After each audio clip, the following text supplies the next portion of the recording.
My name is Noelle, and I'm a 40-year-old housewife. I want to share a bit about my family. I have a husband who is the same age as me and a daughter who just turned 16. I met my husband in college, and we fell in love and got married. Our relationship was pretty normal, but he is very different from me. While I have a rough personality, he is very detail-oriented and likes everything to be in its place. This obsession with order made me uncomfortable when we were dating, but I hoped that marriage would change things for the better. Unfortunately, that didn't happen. After we got married, he became even more particular, and I had to change my life to fit his rules. Despite my efforts to be tolerant, I couldn't accept all his behaviors. We often ended up in arguments, and my days felt exhausting with no time to rest. Our daughter was born 2 years after our wedding. My husband was thrilled to have a daughter, and I thought this might bring us some peace. I was relieved, but his attitude changed quickly. When a baby arrives, it's normal for parents to adjust their routines, but my husband didn't like that his schedule was disrupted. He would yell at our daughter when she cried at night and refused to help with parenting. There were many times I thought about divorcing him because of his selfishness. However, I stayed for our daughter's sake, fighting hard to protect her, even risking my own well-being. Just when I thought I could manage, another tragedy struck, and it was connected to my daughter, the very one I worked so hard to protect. People often say children take after their fathers, and I desperately wanted my daughter to be different from him. Thankfully, she had my facial expressions, and I thought everything would be all right. But as she grew up, her personality started to mirror my husband's. By age 10, she began criticizing my cooking and would throw tantrums if things weren't in order. Now, as a teenager, she has entered a rebellious phase and even says hurtful things to me. I don't always let her have her way, so we argue often. It's painful because my husband usually sides with her and blames me. With both of them against me, I felt like I was constantly being criticized. One day, I woke up feeling very tired. I had a slight fever and was dizzy, making it hard to even walk or stand. I sat on a chair in the house, feeling weak, but neither my husband nor daughter asked if I was okay. Instead, my husband yelled at me, asking where I put his red tie and if I had washed his socks. It was clear they were only thinking about themselves. It was just a tie and some socks. Why did they make such a big deal out of these little things? Couldn't they pay any attention to me, at least for today? Somehow, in my foggy state, I managed to see them off before collapsing in the hallway. The next thing I knew, I was waking up to the familiar ceiling of the living room. I must have moved to the couch while I slept. I still felt tired, but after a good rest, I felt a bit better. It was nice to sleep so soundly, but I couldn't remember the last time I had felt this way. I gave in to that comfort and went back to sleep. When I woke up again, it was already dark outside. I glanced at the clock and saw it was past 5 in the evening. Panic hit me. I hadn't done most of the household chores, like laundry and dinner. I needed to at least make dinner, so I jumped up and rushed to the kitchen. Since I didn't have time to go grocery shopping, I had to use only leftovers to make a meal. "I'm home," my daughter announced as she walked in at the worst possible time while I was still in a rush. "Wait, you're still making dinner? That sucks," she replied, clearly annoyed. "I'm sorry, it'll be ready soon," I said, but she just ignored me and went to her room. A little while later, my husband came home from work. "What, you're still cooking dinner?" he said, sounding uncomfortable. He has a strict routine when he gets home, so he must have noticed things were off. After saying that, he went to his room. He usually starts eating 15 minutes after changing his clothes, which is also part of his routine. This meant I had only 15 minutes left to finish cooking. I rushed to cook, trying my best despite the rough chopping and the seasoning mistakes. I knew I had to finish before my husband came out of his room. I didn't want to face his reaction if I didn't. Just before he came out, I managed to finish plating the food. I felt a wave of relief wash over me, but it didn't last long. "What the hell is this?" my husband exclaimed when he saw the food. "What's wrong?" I asked, confused. "What's wrong? You have some nerve asking that," he replied, visibly upset. I didn't understand why he was angry. "This stir-fry is overcooked, the color is off, and the vegetables aren't even cut properly," he criticized. "I'm sorry. I was a bit rushed today," I explained. "Rushed? You're not working, so you have plenty of time," he said, and I couldn't forgive him for that comment. It felt like I wasn't doing anything right at all. Why did I have to be talked down to by a husband who didn't even notice how I felt? I was running out of time and patience. Before I knew it, I was screaming with all my might, "Do you have any idea how much I struggle every day?" My outburst seemed to shock my husband. I saw him take a step back, his eyes wide with fear. "What struggle? House chores can be done at your own pace. It's easy," he challenged. "What do you know? I can't just do them at my own pace," I shot back. I was beyond angry now. "I'm really sick today, you know.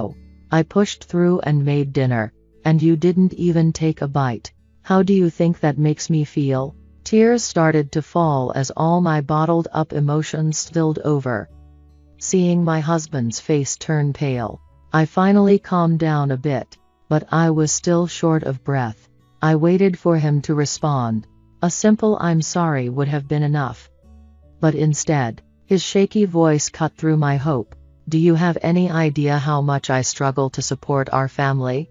he said. "So you're saying I just live easy and free?" "I'm saying your job is to support me so I can focus on my work," he replied. "That's just an excuse. I'm not your slave," I snapped back. "Don't talk back to me," he yelled, and I could tell he was on the edge of losing control. I instinctively knew he might raise his hand against me, but I couldn't back down now. As I prepared to confront him with my next words, our daughter suddenly burst out of her room. "What are you doing? Your voices can be heard outside. Stop it. It's embarrassing." "Don't stop me. She's talking nonsense," my husband shouted back. "No, it's you being selfish. Just be quiet," our daughter reprimanded us, and it made us both pause. I explained what had happened, and after hearing both sides, my daughter turned to me and said, honestly, "Mom, you're the one who's wrong." My daughter's words shocked me to my core. "Why?" I wondered. "Because housework is your job, isn't it? Dad can't take time off work, even when he's not feeling well." "That's right. You're too lenient on yourself," my daughter added. I felt resentment rise in me as my husband echoed her sentiments, saying, "Mom is always late with her chores. Even today, you haven't done the laundry yet." "That's true. And you're not efficient. You can't even fold the laundry properly."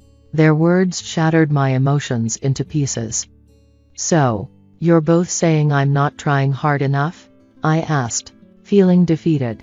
"Maybe you're not," my husband replied. "I could probably do it better and faster," my daughter chimed in. "Yeah, you're too laid back. I bet we could manage without you, Mom," she added, and those words cut deeper than anything else. Was I really that dispensable? I thought we were a family, but they could dismiss me so easily. Faced with this cruel reality, I ran out of the house. Before I knew it, I found myself in a dark park with no street lights. My feet hurt as I sat on a bench and realized I had run out without even putting on my shoes. My tears had dried up, and my mind felt blank. How long had I been sitting there? Even if I stopped thinking, their harsh words wouldn't disappear. My heart felt broken. Recalling what my husband and daughter said filled me with resentment. I will never forgive them, I thought. They, my family, Who trampled on my feelings must face some punishment. The next morning, I finished the cleaning and laundry perfectly. For breakfast, I prepared a meal as extravagant as a dinner at a fancy restaurant. By the time I finished, my husband and daughter came into the living room almost at the same time. Without looking at me, they both took their seats. "Come on, let's have breakfast," I said. Their faces seemed to tense up even more. "Mom, what's going on?" my daughter asked, surprised. "Today's breakfast is really fancy," I replied. "Isn't it your 16th birthday today? Did you forget?" Yeah, I did forget," my daughter admitted. "You should at least remember your own birthday, right, Dad?" Yeah," my husband answered awkwardly. After exchanging a few awkward words, they started breakfast, but there was no cheerful conversation. It was clear they were both watching my behavior closely. I wondered if they didn't realize how much they had hurt me or if they just didn't want to admit it. It made sense with my husband.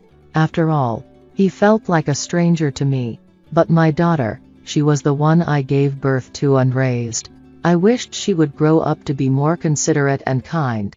It wasn't entirely wrong to say that daughters resemble their fathers. She should have been able to understand me with proper upbringing. I do have regrets, but it doesn't matter now. "Listen," I said, and just one word from me changed their expressions. "What's going on?" my husband asked, his voice shaking.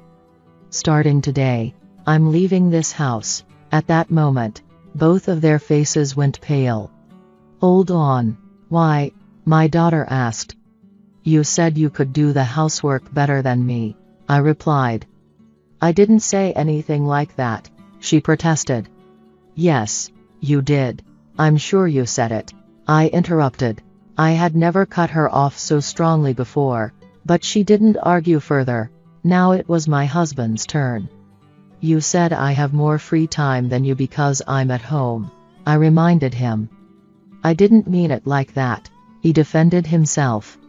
"Stop making excuses. You work in the real world." He had nothing to say. "Don't misunderstand. I'm moving to another house starting today, but it doesn't mean I won't come back to this house." "Stop. Today's my birthday, right? You're going to celebrate, right?" My daughter's voice was pleading, and her face looked like she might cry. I looked at her and laughed. "I'm sorry. I'm serious about this."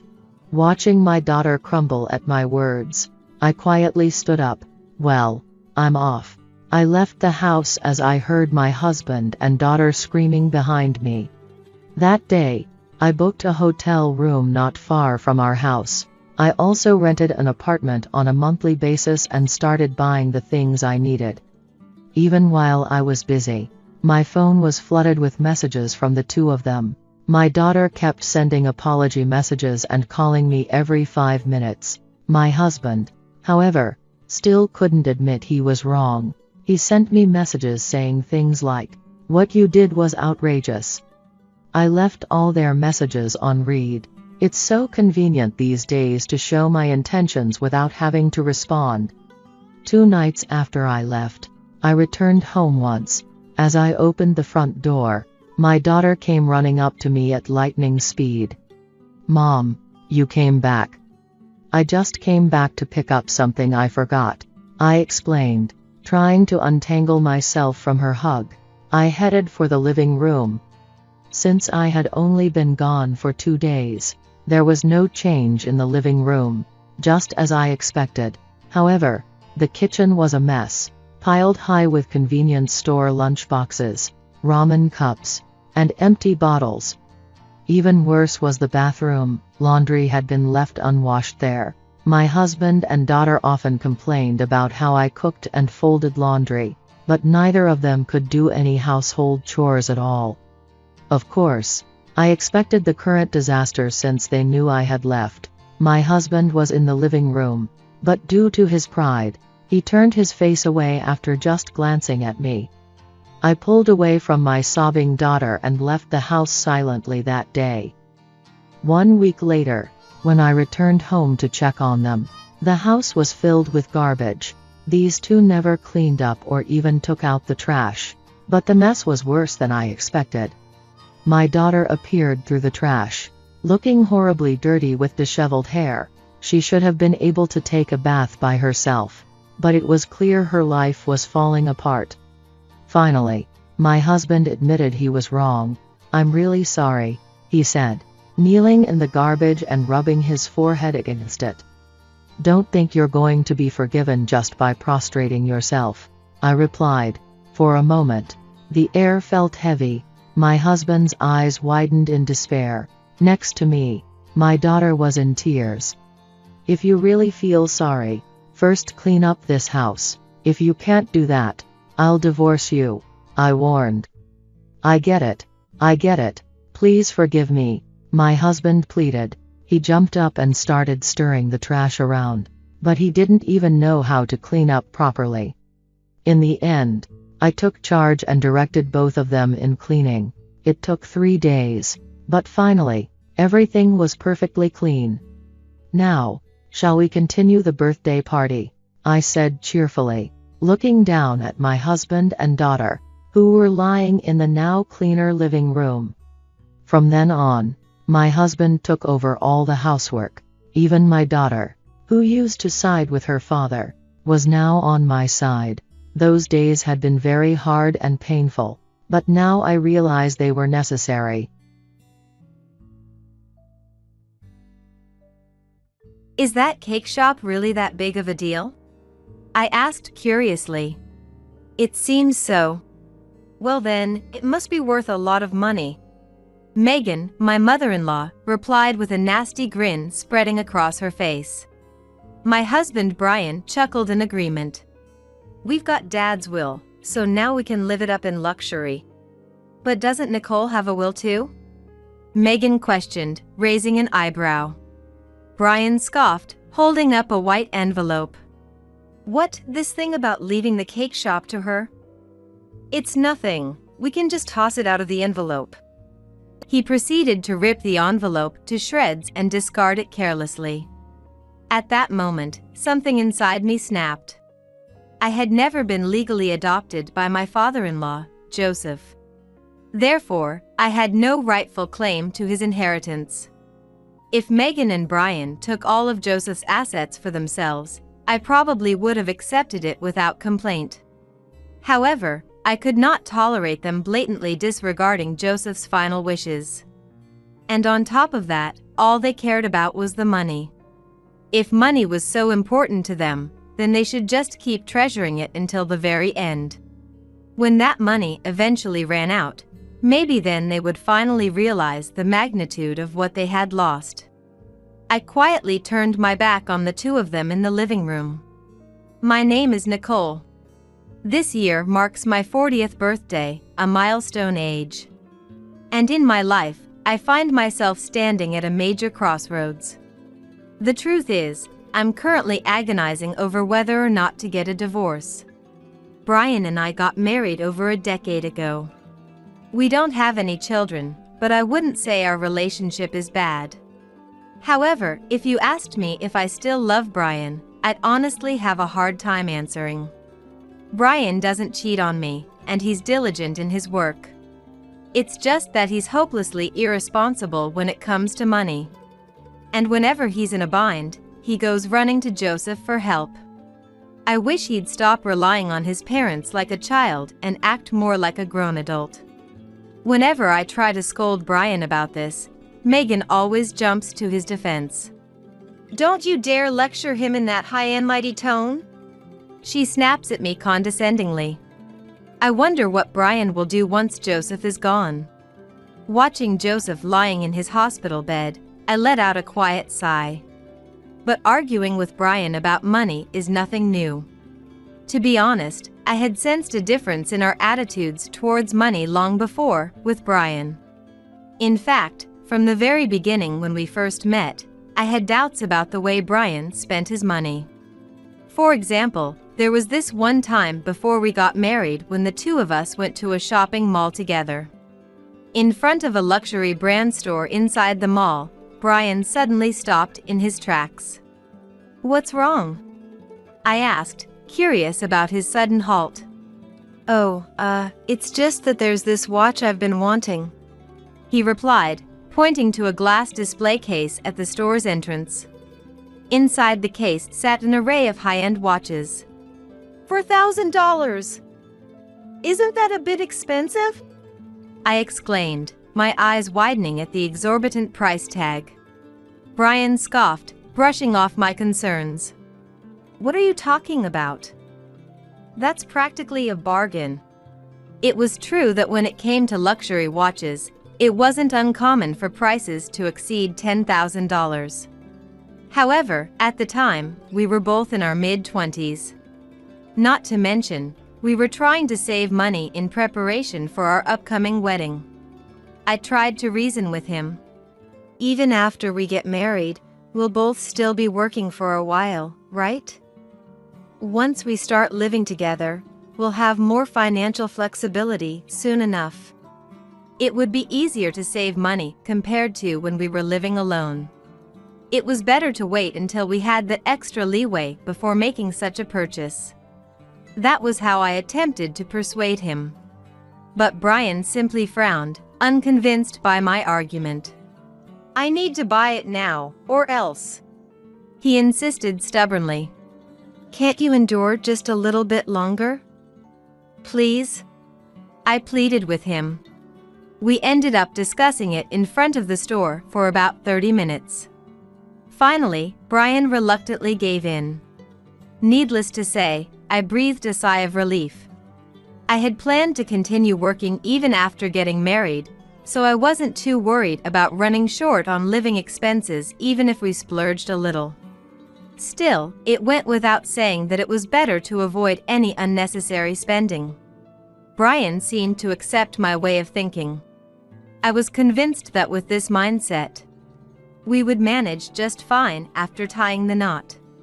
However, on the day right before our wedding ceremony, we were in our new home where we would begin our life together, unpacking boxes after the move. That's when I opened a cardboard box and unexpectedly discovered an unfamiliar shopping bag inside. "This is Brian's?" I asked, holding up the mysterious bag. "Yeah, that's right. Could you take it to the bedroom for me? I'm going to install the fridge," Brian replied nonchalantly. "Got it," I agreed, carrying the bag towards Brian's study. However, as I walked, a strange uneasiness settled in my chest. "Wait, was that a luxury brand?" I muttered to myself, the image from earlier flashing through my mind. The shopping bag had the logo of a famous international brand printed on it. Of course, I wouldn't get angry at Brian for owning luxury items. If anything, since Brian worked in sales at a trading company, I wanted him to maintain a neat appearance. But for some reason, it bothered me this time. So, feeling guilty, I decided to check the contents of the bag. "Ah, this is..." I gasped as I pulled out a high-end wristwatch from inside. It was the same one we had seen at the shopping mall. I immediately confronted Brian about it. Flustered, Brian started making excuses. "My boss told me to wear a nice watch, so I had no choice but to buy it," he claimed, avoiding eye contact. "Then why didn't you discuss it with me first?" I demanded, my brows furrowing. "Well, it's a work thing, so..." He trailed off weakly. He didn't think it was something he needed to consult me about. He knew it was wrong of him to buy it without telling me. Brian spouted off these flimsy justifications. Naturally, I was furious. But there was no point in complaining about it now. In the end, I simply said, "Next time, talk to me about it first," and left it at that. However, even after that incident, Brian continued to make big purchases without my knowledge. If he kept that up, I should have noticed at some point. But I never did. Because Brian's methods were clever and deceptive. What shocked me the most was discovering that Brian had been receiving an allowance from Joseph. Whenever he ran out of money, he would ask Joseph to spot him some cash. It goes without saying that a grown adult shouldn't be doing that. If I had known, I would have put a stop to it. But I only found out about it much, much later. A year ago, when Joseph was hospitalized for an illness, I learned of it while talking to him on his sickbed. Come to think of it, when Brian heard about Joseph's hospitalization, he seemed quite distraught. "What? Dad's in the hospital!" Brian exclaimed loudly as he spoke on the phone with Megan. "Joseph's been hospitalized?" I asked Brian, and he nodded at me while still talking to Megan. "So, how's his condition?" I inquired, unable to hear the other side of the conversation but sensing the severity of the situation. Eventually, Brian ended the call and turned to face me. Hesitantly, he said, "I'm sorry, but I think I should go back to my parents' place." "You're right. That's probably for the best." I agreed, understanding his concern. "No, that's not what I meant. I want to live with my mom at their house," he clarified, his words catching me off guard. Certainly, with Joseph's absence, I was worried about Megan. However, the idea of moving in with my in-laws seemed like too sudden of a development. As I silently pondered what to do, Brian began explaining his reasons for wanting to live together. Brian was the only child of his parents, so if things continued like this, Megan would end up alone. Additionally, Joseph ran a cake shop, and even while hospitalized, there would be a need to communicate with the store. But Megan had very little work experience, and it was doubtful that she could properly assist with the business. Therefore, it would be better for either Brian or me to lend a helping hand. Brian shared all of these thoughts with me. "But what about work?" I asked, knowing that if we both moved in with his parents, we would have no choice but to quit our jobs. That wouldn't solve the problem at hand. Just as I was thinking this, Brian continued with a smile. "It's okay. I'll put in a request for a transfer," he assured me. "A transfer?" "Yeah, my company has a branch office near my parents' house," he explained. The trading company Brian worked for had several branch offices throughout the country. Apparently, one of them was located close to his parents' home. If he transferred there, he wouldn't have to quit his job. Brian shared this information with me. "But it's impossible for me," I pointed out. "Right. Your company is..." He trailed off, realizing the predicament. My company only had the headquarters where I currently worked. His parents' house was too far away for me to commute. That being said, Joseph had always been kind to me from the moment we first met. I wanted to repay his kindness before it was too late, and I regretted not doing so. After much contemplation, I made the decision to quit my job. Brian, on the other hand, submitted a transfer request to his company. Fortunately, his transfer to the branch office near his parents' house was approved. Meanwhile, I left my job and began helping out Joseph. That's when Joseph said something unexpected to me. "Nicole, if you're interested, how about becoming an employee at our company?" "What? Me?" I asked, taken aback by his offer. "Yeah, it wouldn't be right to have you work without pay. If you become an employee, I can give you a salary," he explained with a warm smile. It was an offer too good to pass up. I immediately accepted his proposal. Subsequently, I was hired as a mid-career employee at Joseph's cake shop. Megan wasn't too thrilled about the idea, but when I told her I would take care of Joseph, she reluctantly nodded in agreement. And so, I embarked on a new beginning at Joseph's cake shop. Once I started working there, I realized it was an even better workplace than I had imagined. There were talented pastry chefs and many kind-hearted individuals. The cake shop is such a wonderful place. Why didn't you take over the business, Brian? I asked him shortly after I began working there. Logically, Brian should have been the successor. However, he had chosen to work for a trading company instead. Apparently, he had no intention of inheriting the cake shop. It was something we had discussed before getting married, but actually working there made me wonder why he didn't want to take over the store. The cake shop isn't cool at all.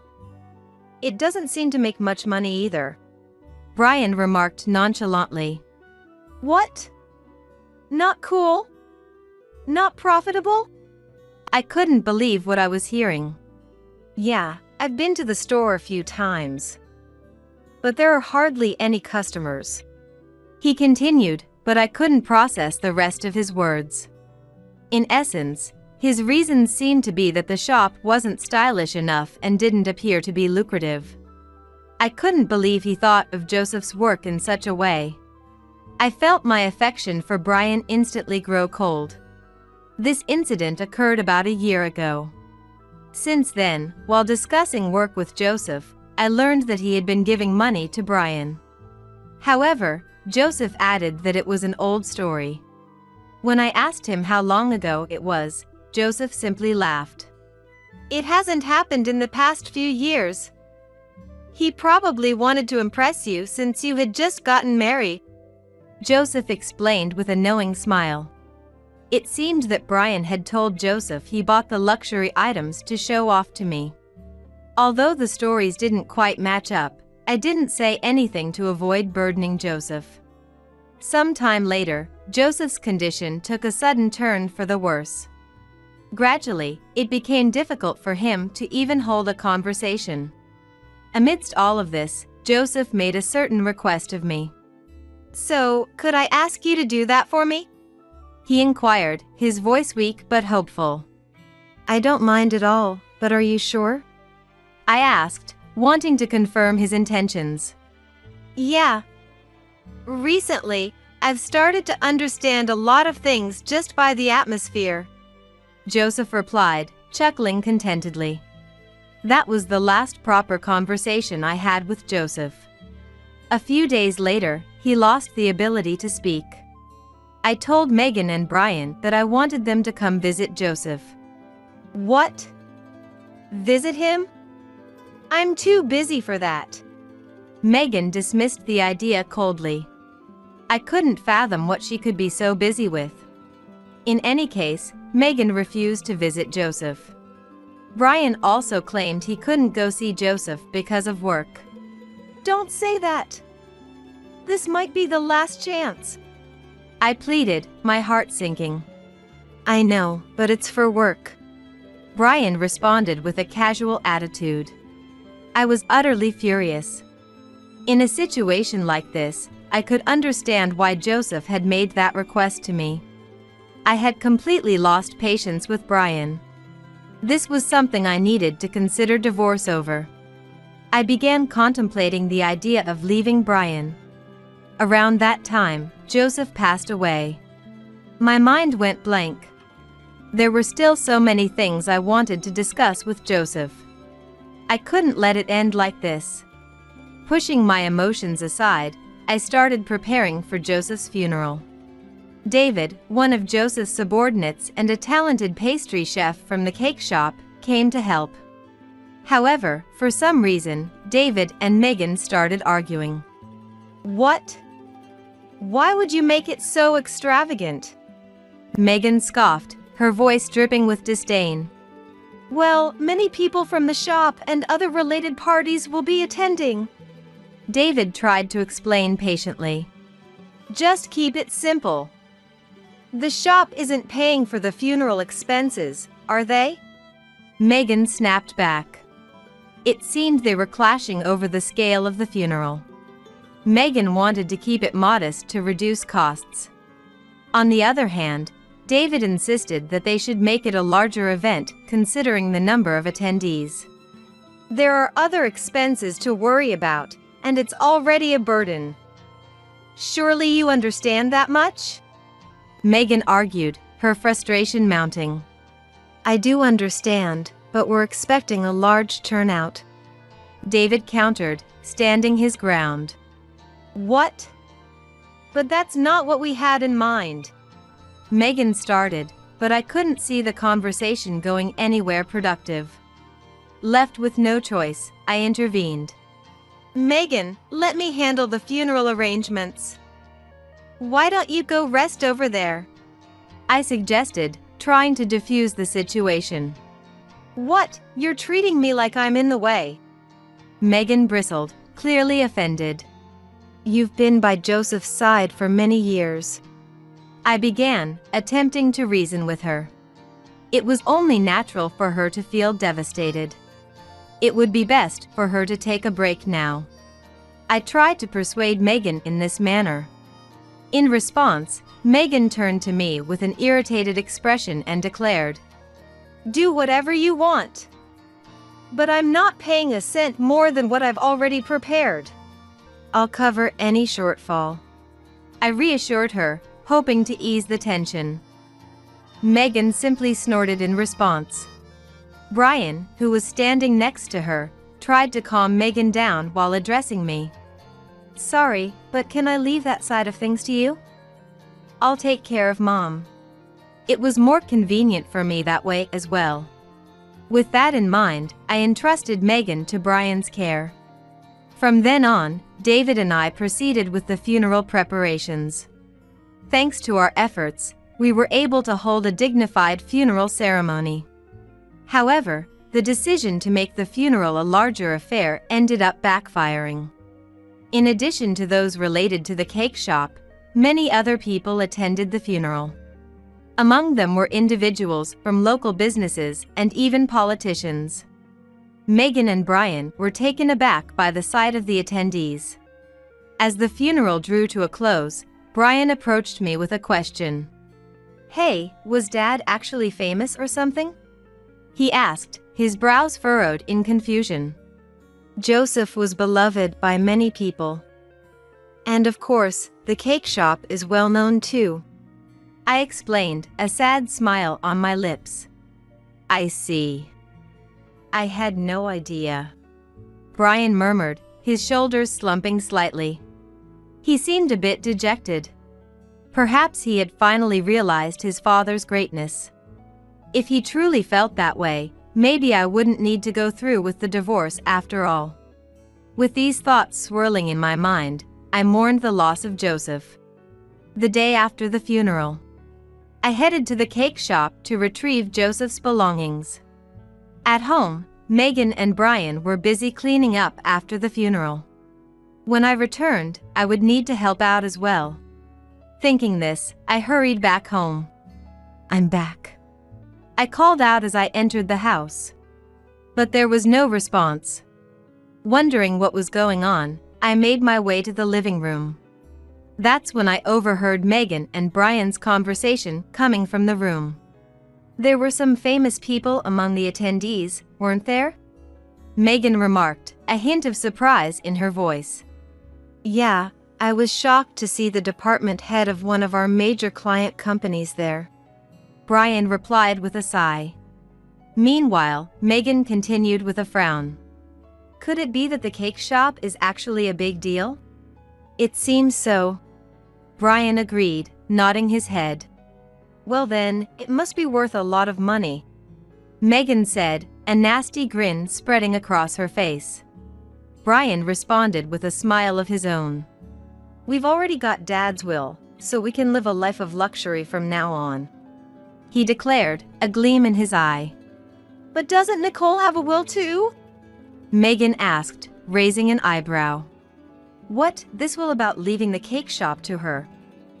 This thing, we can just toss it out of the envelope. Brian scoffed, ripping the white envelope he held in his hands and discarding it. In that instant, something inside me snapped. I had never been legally adopted by Joseph. Therefore, I had no rightful claim to his inheritance.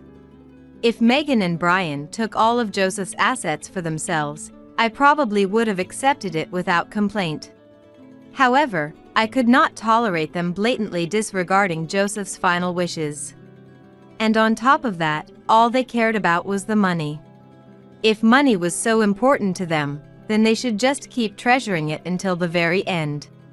When that money eventually ran out, maybe then they would finally realize the magnitude of what they had lost. I quietly turned my back on the two of them in the living room. I headed straight to my own room. Making sure not to alert Megan and Brian, I discreetly gathered my belongings. Well, I only packed a few days' worth of clothes into a bag. Then, I placed the pre-filled divorce application and a memo that I had prepared a while ago on the table. "This is goodbye," I whispered softly before quietly leaving the house. I made my way directly to a nearby cafe. There, I searched for a short-term apartment rental in the area. Luckily, I found a vacant room just a 10-minute drive away. Judging from what Megan and Brian had discussed, I might have to quit working at the cake shop. Even so, thanks to Joseph, I had some savings. I wouldn't have to worry about making ends meet for the time being. Moreover, the room I found was available for immediate move-in. So, I signed the lease on the spot. The following day, I moved into the apartment I had rented. First, I needed to get Brian to agree to the divorce. My revenge on the two of them would come later. Plus, I had to carry out what Joseph had entrusted me with. "Joseph, leave it to me," I murmured, steeling my resolve. I was contemplating the timing of when to go retrieve the rest of my belongings, when I suddenly noticed several missed calls on my smartphone. There were about 30 calls in total from Megan and Brian. The calls were concentrated within the past few hours. I guess they had finally realized I was gone. As I pondered this, my smartphone abruptly started ringing. "Hello?" I answered the call, my voice cautious. Ah! Finally, you picked up. Where are you, Nicole? Brian's loud voice made me wince instinctively. He continued firing off questions without pause. "You didn't come home last night, did you? Where are you and what are you doing?" "It doesn't matter where I am or what I'm doing. We're getting a divorce, after all," I replied curtly. "What? A divorce?" Brian sounded genuinely shocked. "That's right. I left a memo saying I wanted a divorce, remember? I placed it on the table along with the divorce application," I explained, my tone matter of fact. I could hear the sound of him rushing around on the other end of the line. Before long, Brian's high-pitched voice rang out in disbelief. "What the hell is this?" "It's exactly what it looks like. I've had enough of you only caring about money," I stated bluntly. "I'm not. It's not like that," Brian stammered, trying to make excuses. However, he was mumbling and I couldn't quite make out his words. "What? You can't say it clearly because you're feeling guilty?" I pressed, my patience wearing thin. "No. What about you, huh?" he retorted, his voice growing defensive. "What about me?" I shot back, my brows furrowing. Brian's breathing grew heavier as he continued accusingly. "You're saying all this, but you actually went to your lover's place, didn't you?" "Huh? What are you talking about?" I asked incredulously. "It has to be true. You suddenly left the house, and normally there's nowhere else for you to go." Brian's voice rose in anger. I sighed heavily before responding. "Sorry to disappoint, but I'm actually at a short-term apartment rental right now." "I can't believe this. When you came here, you quit your job, so you shouldn't have any money," he exclaimed in disbelief. "I was helping out at Joseph's cake shop," I countered, my frustration mounting. Both Brian and Megan were well aware that I had been assisting at Joseph's cake shop. In fact, it felt more like they had dumped the responsibility on me. Moreover, Megan had even made me take care of Joseph's nursing needs. What? Were you getting an allowance from Dad or something? Brian asked snidely. That was you, not me. I nearly blurted out those words in a burst of sarcasm. But now was not the time for such quips. I took a deep breath before continuing. I was hired as an employee there. What did you say? You've got to be kidding me. Brian scoffed, his tone dripping with skepticism. It's not a joke. Joseph was kind enough to look out for me, I asserted, my voice growing firm. Joseph had mentioned how he couldn't bear to burden his son's wife on top of being neglected by his own wife and biological son. In any case, Brian should have been able to understand that I had my own money now. Brian seemed to have lost his ability to persuade me the moment he realized I had my own money. As if to add insult to injury, I spoke with increased intensity. Anyway, I want to divorce you, Brian. Are you going to sign the divorce papers or not? Which is it? No, this whole divorce thing. He trailed off, his resistance weakening. I'm not going to listen to anything you have to say unless you agree to sign the divorce papers, I declared firmly, leaving no room for argument. Brian let out a frustrated sigh before muttering something under his breath. Then, he raised his voice louder than before. Fine. I'll give you the divorce. I just recorded you saying that, I informed him, a hint of triumph in my tone. I'll sign the damn divorce papers, so just come back home. We can't move forward with the inheritance discussions without you here. Brian finally blurted out his true intentions. However, there was one thing Brian had failed to realize. By saying that, he had inadvertently revealed the existence of a will from Joseph addressed to me. I'll say it again, but I'm not Joseph's biological daughter. Therefore, I'm not an heir to his estate. In other words, if the only purpose was to discuss the inheritance, there was absolutely no need for me to be present.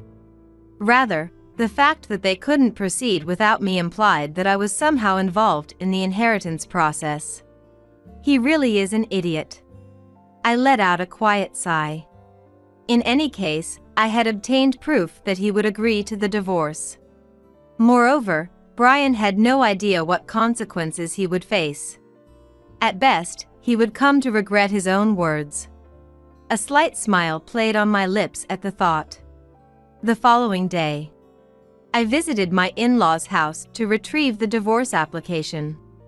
Inside, I found Megan, Brian, and an unfamiliar man in a suit.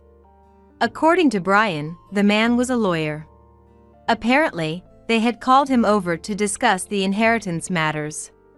If we're going to talk about the divorce, this is perfect timing, Brian remarked, a smug expression on his face. I had intended to hire my own lawyer. But in a way, this worked out conveniently.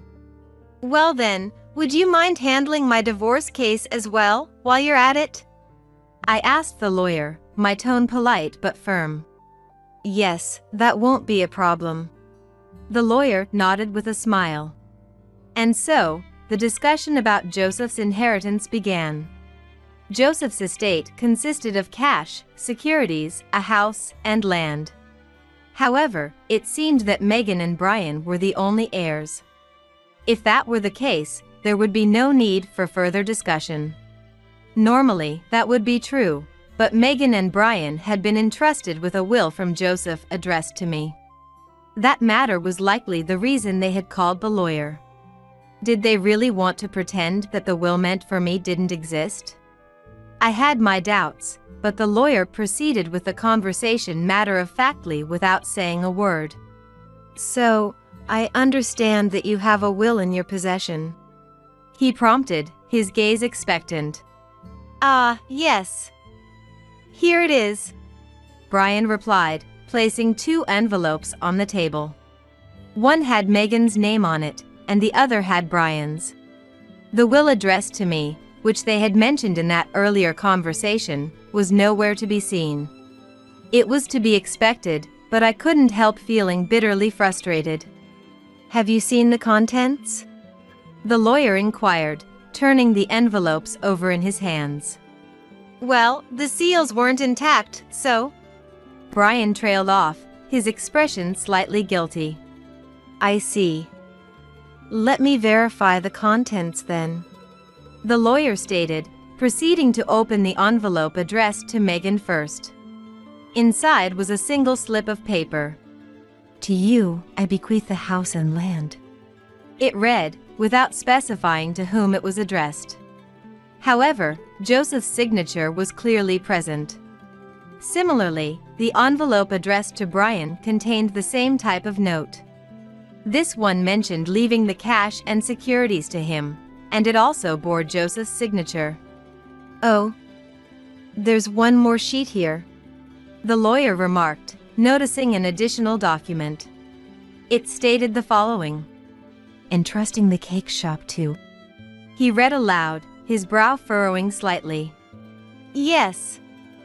My father ran a cake shop," Brian explained, his tone casual. "So, you will be inheriting the shop." "I see. Since there are also securities involved, that should work out nicely," the lawyer commented, nodding in understanding. The lawyer was taking notes while talking. At that moment, Brian shot me a nasty look. Oh, how could he be so clueless? I had overheard their conversation. So I knew that this will was originally intended for me. But Brian didn't know I had heard them, so he just had to sit tight. If he did anything unnecessary, he would only make me suspicious. He couldn't hide his feeling of triumph. I sighed quietly to myself. For now, I pretended not to know anything and kept the conversation going. In the end, the inheritance was divided as per the will, and both of them inherited all of Joseph's assets. Also, Brian seemed quite inflated with pride because he got the inheritance as he had hoped. He easily agreed to the alimony I proposed for the divorce. Furthermore, he signed the divorce papers right there. "Here, is this good enough?"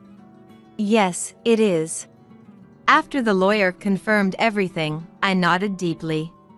Then, after the lawyer left, I said goodbye to Megan and Brian. "Well, thank you for everything all these years." "Well, we only lived together for about a year, but the marriage lasted a long time, didn't it?" Megan said with a nasty smile. She was probably very happy to finally kick me out. "Yes, over 10 years. So, what are you going to do now?" "Yes, I'll continue working. I have a lot to do." As soon as I said that, Megan looked surprised. Then, she laughed and said to me, "Didn't you hear? Brian inherited the sweets shop." "Yes, I know." "What do you mean, yes, I know? Are you planning to keep working there even after the divorce?" "Isn't that a bit shameless?" Megan sneered. I replied firmly, "It's okay. My job isn't there." "What? Not there?" Joseph also ran a confectionery company. Megan and Brian were surprised by my words. Actually, Joseph had run 2 businesses. One was the old sweets shop that Megan and Brian knew. And the other was a confectionery company, a factory that produced sweets. It had a big factory in the area with a considerable number of employees. Moreover, recently, Joseph had been focusing on the confectionery company, and David was mainly running the sweets shop. I was hired by the confectionery company. So, even if Brian inherited the sweets shop, it didn't matter to me. When I told them this, Brian's face turned red, and he started shouting. "What the hell? That's mine too." "Sorry, but it's not." "Why not?" "Because I got the shares of the confectionery company. It was a little before Joseph passed away. He asked me to do something. That was to manage his confectionery company. A few years ago, Joseph considered mechanizing the sweets shop. He thought about introducing some machines into the production process and keeping the shop running as it was. But David advised him that if he was going to partially mechanize, it would be better to develop new products that could be fully machine-produced. So, Joseph started another confectionery company. He separated the machine-producible products from the others, creating different products for the confectionery company and the shop. This strategy turned out to be a huge hit. The confectionery company grew rapidly. Meanwhile, Joseph also focused on developing collaboration products, drawing attention to the traditional sweets shop. As a result, Joseph's businesses became highly regarded in the local community. But you two didn't care at all. That's why Joseph left it to me. Why you? Megan started to get red-faced with anger. If you had visited Joseph in the hospital, maybe you would have left the company to you. Seeing Megan biting her lip in frustration made me smile a little. This was Joseph's revenge. As I thought about that, Brian suddenly approached me. Hey, Nicole. Let's get back together. What? Why? Dad collaborated with the sweets shop, didn't he? So, we should work together as a couple again. It would be better for us to cooperate as a married couple. Joseph would have wanted that too. Brian rambled on like that. But it was far too convenient now. No way. The divorce is settled. There's no going back. But, Dad, oh, wait, look at this. Look at this. Brian grabbed the will from earlier. Then, showing it to me, he continued. This will that says to leave the sweets shop to you was actually meant for you. I never expected him to confess to forging the will himself. I was amazed at how pathetic Brian looked. When I couldn't say anything, Brian spoke up. See? It's a good deal, Nicole.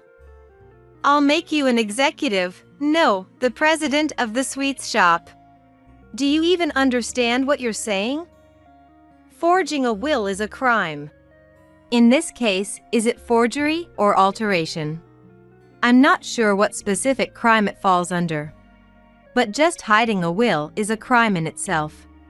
In any case, what Megan and Brian did is illegal. Megan seemed to understand this and was just silently troubled on her own. On the other hand, Brian didn't care at all. He desperately tried to convince me that he wasn't in the wrong. I didn't exactly fake it. The will didn't have a name written on it. Then it's not clear if it was meant for me either. No, it was in an envelope with your name on it, and Brian tear up that envelope, so I believe his actions count as destroying the will. Even for that alone, Brian should be disqualified from inheritance. At least that's what I think. But explaining this to Brian wouldn't make him understand. So, I decided to explain it in a way he could grasp. I pulled out a copy of a certain document from my bag. Placing it in front of Brian and Megan, I declared, "This is a copy of Joseph's real will." What? The real will? Actually, Joseph had entrusted his will to me. It's a formal document, complete with dates and signatures. And it has the names properly addressed. However, as long as there are no contradictions with the newer will, the older one can still be valid. The only contradiction with the will I have is about the sweets shop. In my will, it's written like this: "The sweets shop is bequeathed to David. I'll contact the lawyer from earlier about this." What? Then why did Dad leave this one? Brian clutched the supposed will intended for me. I sighed and explained the truth to him. That's not the sweets shop, but our company. If Brian had visited Joseph in the hospital, Joseph would have told him the truth. He would know that Joseph owned both the sweets shop and the confectionery company and was now focusing on the confectionery company. If he understood that, he could have figured out whether he was to be entrusted with the sweets shop or our company. He could have known what Joseph wanted to ask of him and could have advised Joseph right there. But in the end, neither of them visited Joseph. Naturally, Joseph gave up on them at some point. And before he passed, he transferred the confectionery company shares to me. Paying the taxes will be tough, but I'll do my best for Joseph. Wait a minute. So, I get nothing? That's right, you both might be disqualified from the inheritance. I responded with a smile.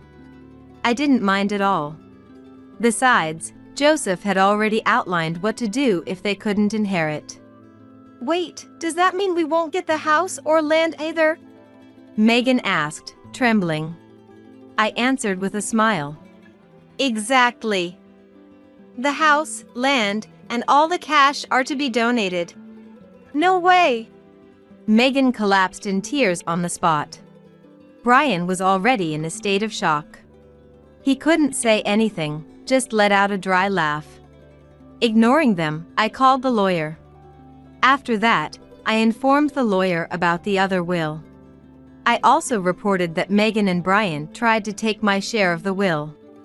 I don't know what happened next. I left everything to the lawyer. All I know is that David inherited the sweets shop. And from what the lawyer told me, the house, land, and cash were all donated. Apparently, Brian ran out of money and said he couldn't pay me the alimony. So, it seems certain. In the end, Brian took a part-time job to pay the alimony. When I asked about his job, he said he quit, thinking he'd get the sweets shop. I was truly astounded by him. Why did I marry such a man? I don't understand now. Anyway, I'm glad I got divorced.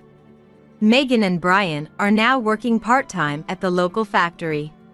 Meanwhile, I'm busy with the confectionery company. I can't take Joseph's company lightly.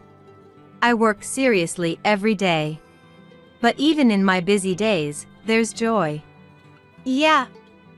Today's batch is good. I taste a freshly made cookie from the factory. A gentle sweetness spreads in my mouth.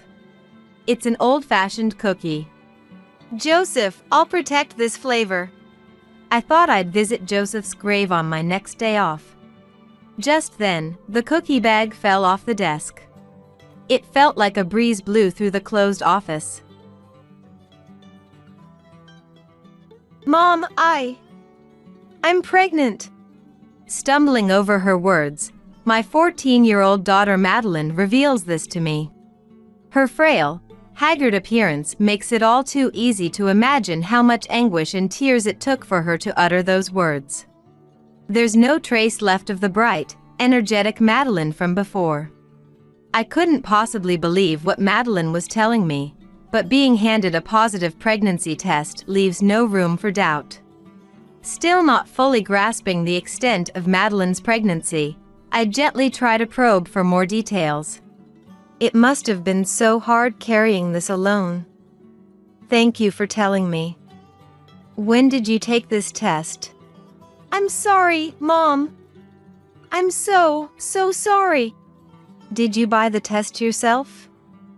And who's the father? If she's pregnant, there has to be someone responsible. I know I shouldn't pry too much, but without understanding the situation, I can't take the appropriate actions for her. Yet no matter how much I call out to her, Madeline just keeps mumbling apologies, either confused or terrified of something. The next day, I consult with my husband Daryl. But kind-hearted and extremely sensitive Daryl becomes distraught over Madeline's pregnancy. Worried for them both, the three of us head to the nearest station to go to an obstetrician. But on the train platform, I realize I forgot my insurance card and have to rush back home, leaving Daryl and Madeline. Returning home, I grab the insurance card and am about to hurry out when the landline, which rarely rings, starts ringing. Sensing something ominous, I pick up the receiver and receive news that Daryl and Madeline have been taken to the hospital.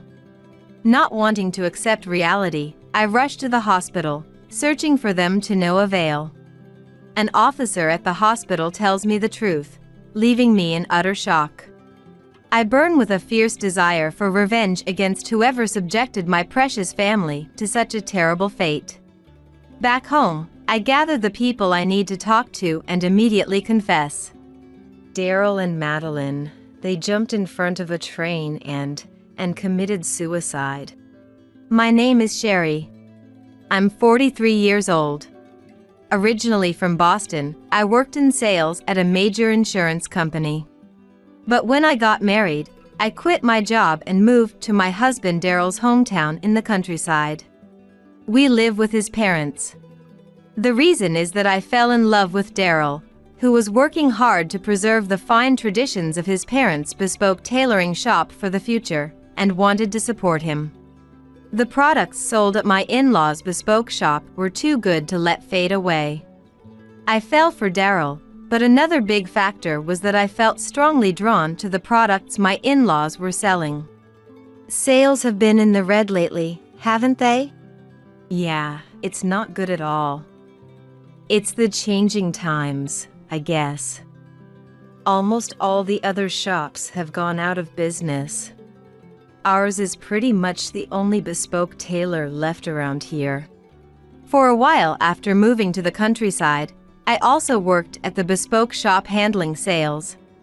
So even without hearing the numbers, I knew we were operating at a loss. Most of our business hours are quiet, with no customers. My in-laws' acquaintances do come to buy things, but it's only a handful of patrons. It's not uncommon to go a whole day without a single customer. Even without sales, it still costs money just to keep the shop running. The people making the products here are my father-in-law Jody, Daryl, and a few other craftsmen.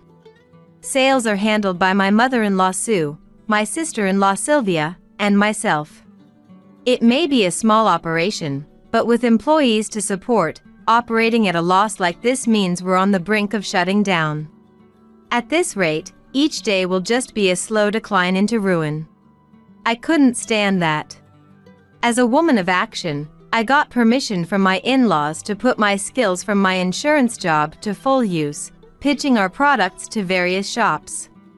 While looking for places that would carry our wares, I also started working on developing new products suited to the times. Still a novice when it came to bespoke tailoring, I first visited a couple who used to run a bespoke shop and were friends with my in-laws, to gain some knowledge. From there I expanded my network, researching and gathering information on what kind of bespoke tailoring is desired today. I've never seen suit designs like this before. But these are designs you develop together with various people. I'll discuss it with Dad and the other craftsmen. Thanks. I hope this can help boost our sales, even just a little. Thanks to the new products I painstakingly developed with many people, customer traffic began to increase slightly. After that, with the birth of my daughter Madeline, I no longer had the leeway to show my face at the shop. But wanting to contribute to sales even a little, I started selling our products on social media. Struggling for over a decade like this, I devoted myself to launching many new products, selling online, and securing partner shops to carry our wares. Before long, the bespoke shop had finally pulled through the crisis of closing down. As the bespoke shop's business got on track and Daryl grew into a fine craftsman, our daughter Madeline entered middle school. At an age where she could act independently and had a solid way of thinking, I felt a bit lonely realizing my role as a parent would gradually become less necessary. But more than that, I was filled with heartwarming feelings watching Madeline enjoy her days to the fullest, smiling brightly as she devoted herself to clubs and physical activities. About a year passed smoothly, and around the time Madeline turned 14 and advanced a grade. Madeline, who had been so lively and cheerful, suddenly became gloomy. At first I thought it might be teenage rebellion, but she still obediently listened to what Daryl and I said without avoiding us, so there had to be another reason. Madeline, did something happen recently? You don't seem like yourself. It's nothing. I think I'm just a bit tired from sports. I'm going back to my room. Even when I tried to make opportunities to talk, Madeline would only say she was tired from her sports teams. She started shutting herself in her room more, and Daryl and I grew concerned. After Madeline returned to her room, leaving Daryl and I alone in the living room, I couldn't help but voice my worries to him. Why do you think she won't talk to us? Am I that unreliable? Sherry, you're a wonderful mother in my eyes. When the time is right, I'm sure she'll open up to us. I wonder if something happened at school, or... I'm just as worried as you are. Let's be patient a little longer, Sherry. Encouraged by Daryl's kind words, I resolved to take my time and be there for Madeline. It's a sensitive time, she must be feeling so alone and anxious. Maybe at her age, parents seem annoying, but my feelings for Madeline, my love for her, will never change. Wanting her to feel that, I put in my utmost effort to face Madeline and continue supporting her. Weeks later, Madeline still hadn't regained her cheerfulness. Her face seemed even more strained, as if agonizing over something, and she often lacked focus. I spent my days desperately holding back the urge to pry out of excessive concern. Mom. Madeline came to me in the living room after I finished checking social media and packaging products for online sales. It was already late at night. Normally Madeline would be asleep in her room at this hour, but that day she came out and approached me. Maybe she was finally ready to confide her troubles. Thinking this, I shook off my sleepiness and had Madeline sit on the sofa for now. What is it, Madeline? It's okay, we have plenty of time, so take your time. Yeah.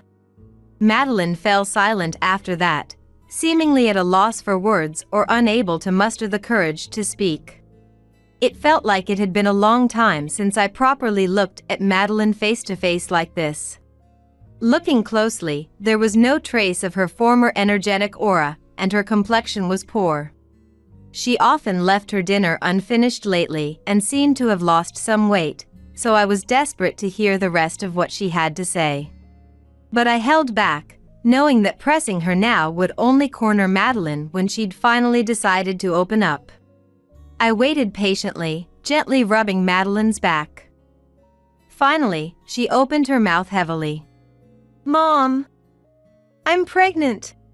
What? I'm sorry. I'm so sorry. Mom! With trembling hands, Madeline took out a pregnancy test with a positive result.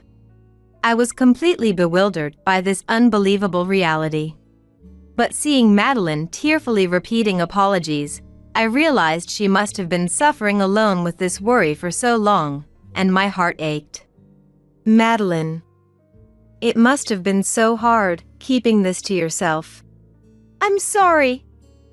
I'm sorry. So, do you have any idea who? If you're pregnant, then. But no matter how I asked, Madeline only responded with sobs and apologies. I knew I shouldn't rush her, but it was difficult to plan our next steps without knowing the facts. I tried asking every question I could think of. Still, Madeline only trembled. I'm sorry. I'm so sorry. Mom, forgive me. Please don't hate me. It's okay, Madeline. I could never hate you. Madeline seemed to be crushed under the weight of what she had done, hyperventilating to the point where she couldn't give any details. It was late at night and she needed sleep to recover, so I soothed the panicking Madeline to calm her down, deciding to have her explain more at the hospital tomorrow. The next day, I woke up earlier than usual and woke Daryl. What's going on? It's so early in the morning. I'm sorry for the early wake-up call, but there's something important I need to talk to you about. It's about Madeline. As soon as Daryl realized it was about Madeline, He sat up immediately, ready to listen. I need you to stay calm when you hear this. Madeline is pregnant. I just found out in the middle of the night too. I only know the facts, but... Pregnant? You're joking, right? His disbelief was understandable. Daryl's eyes went wide, his voice and lips trembling as he forced the words out. As if to say, surely not our child. I felt the same way. I think Madeline had been agonizing over this for a while. After she told me, she kept apologizing over and over while hyperventilating. You've seen how she's been acting lately, right? Yeah. When Madeline told me, I was extremely shaken up too, all sorts of emotions threatening to explode out of me, but Daryl seemed to be taking the shock even harder than I did. I could tell he was trying his best to listen despite being upset, but it didn't feel like he was just passively taking in my words. Daryl has always been kind-hearted and sensitive by nature. Even without saying it out loud, he was probably imagining how Madeline felt, taking on damage as if it was his own. And as a father, he must have been shocked that his young daughter was pregnant. Until we get more details at the hospital, let's not say anything that might upset Madeline. We're planning to go to the OBGYN in the next town over today. I want you to come with us. Okay. I told him because I felt I couldn't hide the truth, but seeing how shaken and haggard Daryl became filled me with regret for saying anything. But I knew I was doing the right thing. Daryl must be desperately trying to process the reality of the situation. If that was the case, then I needed to take charge with a strong will. I felt bad for my in-laws, but I contacted them to let them know Madeline had suddenly fallen ill and got permission for Daryl and I to take off work. When Madeline woke up, I tried asking her again about the circumstances of her pregnancy, but couldn't get any solid information. Maybe it was hard for her to say in front of her father. With that thought, I simply gave the silent Madeline a gentle hug. As I did that, I realized our departure time was approaching and the three of us left the house. We took a taxi to the nearest train station. When we got to the platform, I realized I had forgotten something critical. I think I forgot Madeline's insurance card. In that case, should I go back and get it? No, you and Madeline wait here on the platform. I'll go grab it and be right back. I could have let Daryl handle it, but I felt uneasy about making the somewhat long walk alone in his current state, unable to hide his fatigue after hearing about Madeline. I didn't want him getting lost in thought and becoming careless. And I couldn't very well make Madeline walk unnecessarily when she looked ill. So I left the two of them on the station platform and headed back home. Our house is a fair distance from the nearest station. If there had been a taxi at the stand outside, I would have taken one, but there wasn't a single car there at a time like this. So I decided to sprint home at full speed. Honestly, I wanted to get Madeline to the OBGYN as soon as possible. As I ran, short of breath, I harshly criticized myself for forgetting something so important. I arrived home, put the insurance card in my wallet and was about to leave when the rarely used landline phone suddenly started ringing. I could have ignored it and rushed to the station, but I felt I had to answer. I dashed to the living room and picked up the phone. The caller was a nurse from the biggest hospital in the area. In a flat tone, she delivered the shocking news that Daryl and Madeline had been taken to the hospital. The hospital staff must have been swamped, because she didn't provide any other information, just telling me to come to the hospital immediately. In a daze, I called a taxi and headed to the hospital where the two of them presumably were. On the way, the taxi driver mentioned there had been a fatal accident on the train tracks halting the trains. Hearing that, I broke out in a cold sweat wondering if the people who jumped might have been Daryl and Madeline. The image of a depressed and unwell Madeline alongside a haggard Daryl, reeling in shock after learning of his daughter's pregnancy. A vivid scenario played out in my mind of these two impulsively jumping onto the tracks together as a train approached. It can't be, I told myself, but once the worst-case scenario popped into my head, it continued smoldering inside me. Please let them be okay. I arrived at the hospital and entered the ER where many nurses and doctors were rushing about in a flurry. Looking a bit further in, I saw the surgery in progress, light glowing red. An ominous feeling stirred up my chest, the negative speculations mocking my wish that I was just overthinking things. I couldn't very well talk to the frantically scurrying nurses, but I also didn't know where to go. As I stood there at a loss, a police officer approached me. Is there something I can help you with? Actually, I explained the series of events that led me here. The officer gave a small nod of understanding. It seemed he had been waiting for me. Then, he began to speak in a heavy tone about what had happened on the station platform with Daryl and Madeline.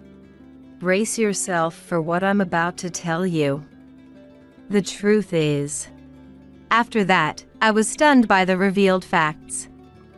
Burning with a desire for revenge, I left the hospital alone and returned home. Then, in order to report today's events to my in-laws and family, I had them gather in the living room after closing the shop. I'm sorry, Jody, Sue. Sylvia, thank you for joining us too. What on earth is going on? I heard Madeline wasn't feeling well and got worried. You don't think something happened to Madeline, do you? While Jody and Sue expressed their concern, Sylvia looked bored as she inspected her nails. Her behavior only fueled my anger further, but I had to hold on just a little longer. I would expose her true colors. With that thought in mind, I began to speak, my emotions still running high. The truth is, Madeline is pregnant. And today, on the way to the obstetrician with the family, she and Daryl jumped in front of a train in an attempted suicide pact. My in-laws were left speechless by my explanation. Their reaction was completely understandable. The shocking nature of my words naturally left them at a loss. However, Sylvia's response was markedly different. Upon hearing the news, she began trembling, a look of panic spreading across her face. Her reaction was exactly as I had anticipated, and I had to stifle the laughter welling up inside me. As Sylvia turned pale and shook, my in-laws tried to calm her, their voices soothing. But Sylvia brushed off their attempts at comfort. I'm not to blame. I didn't do anything wrong. I would have never imagined they would be jumping in front of a train. With that outburst, she fled from the living room. Jody and Sue watched in bewilderment as Sylvia ran off, clearly having no idea what was happening. What on earth? What's going on? Suddenly, an ear-piercing scream rang out, prompting Jody and Sue to jump to their feet and rush out of the living room. There they found Sylvia, collapsed on the ground in shock. Standing before her were Daryl and Madeline, both leveling disgusted glares at Sylvia. How dare you treat my precious daughter so cruelly? I can't believe it. I trusted you, Auntie. We've already consulted the police about taking appropriate action. You're going to have to take responsibility for what you've done. Left behind by the rapid developments, Jody and Sue stared at me in utter confusion, clearly at a loss. Though my goal had been to expose Sylvia's misdeeds, I had still told a lie that left my in-laws reeling. Feeling the need to apologize and explain the truth, I began to recount what had really happened. When I arrived at the hospital, the police officer informed me that Daryl and Madeline had fallen down a flight of stairs on the train platform. According to eyewitness reports, Madeline had stumbled on the steps, and though Daryl tried to catch her, they both ended up tumbling down. A passerby who saw the accident called for an ambulance and reported the incident to the police. Thanks to their quick action, Daryl and Madeline were rushed to the hospital within minutes of the accident occurring. Though they were both covered in bruises, their lives weren't in danger and hospitalization wouldn't be necessary, much to my relief.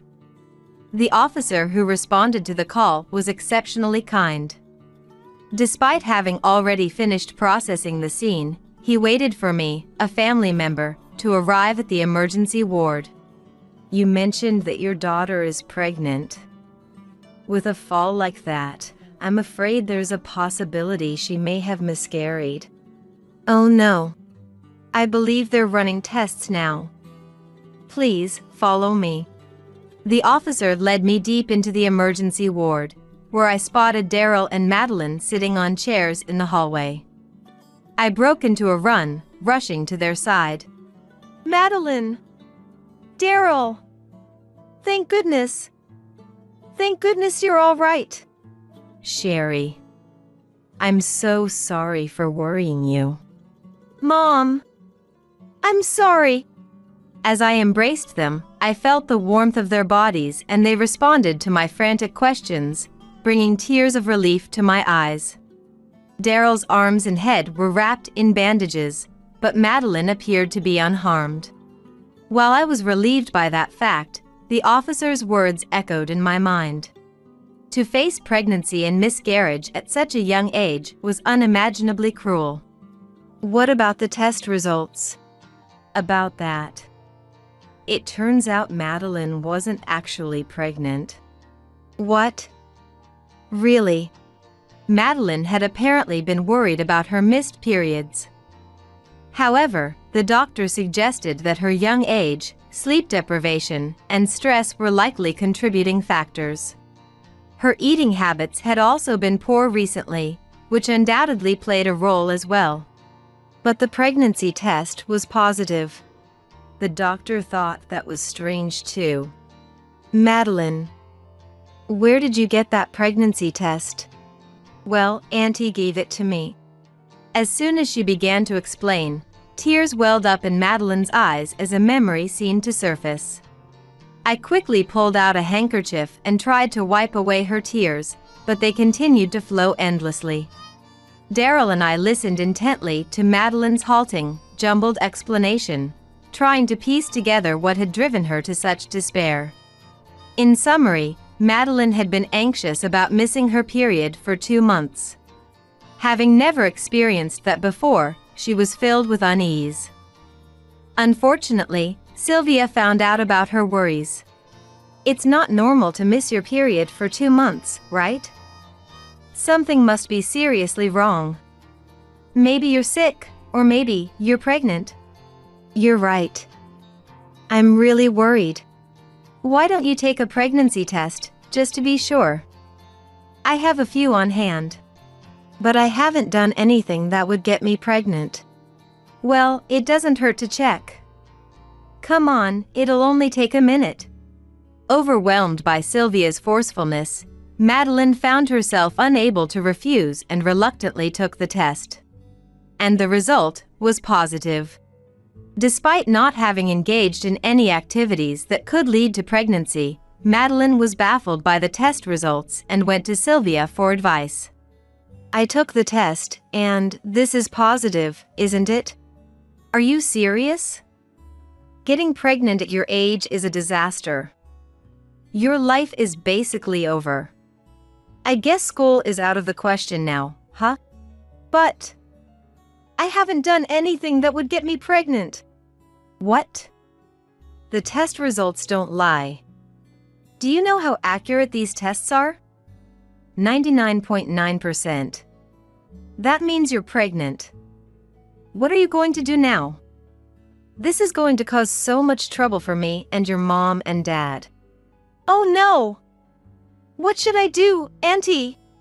Though Madeline insisted she had done nothing wrong, Sylvia declared that the test results were absolute.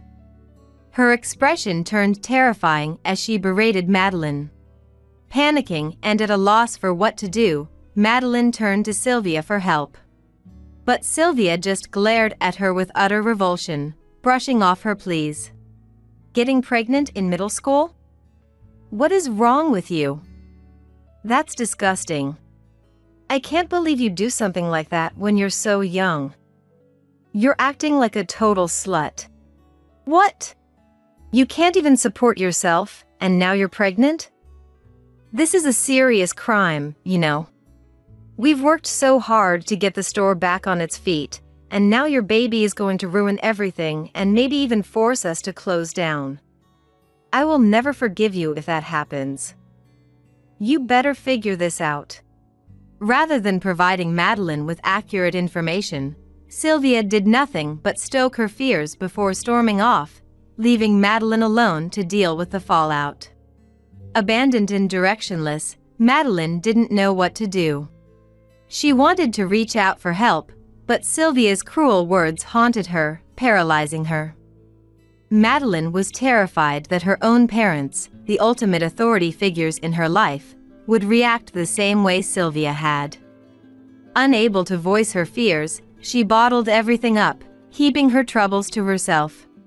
With no friends to confide in, Madeline was left to bear the crushing weight of a potential pregnancy all alone. The emotional strain sapped her energy, robbed her of sleep, and stole her appetite.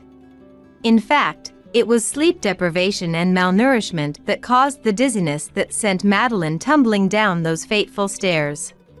By the time Madeline finished her story, her face was a mess of tears and snot.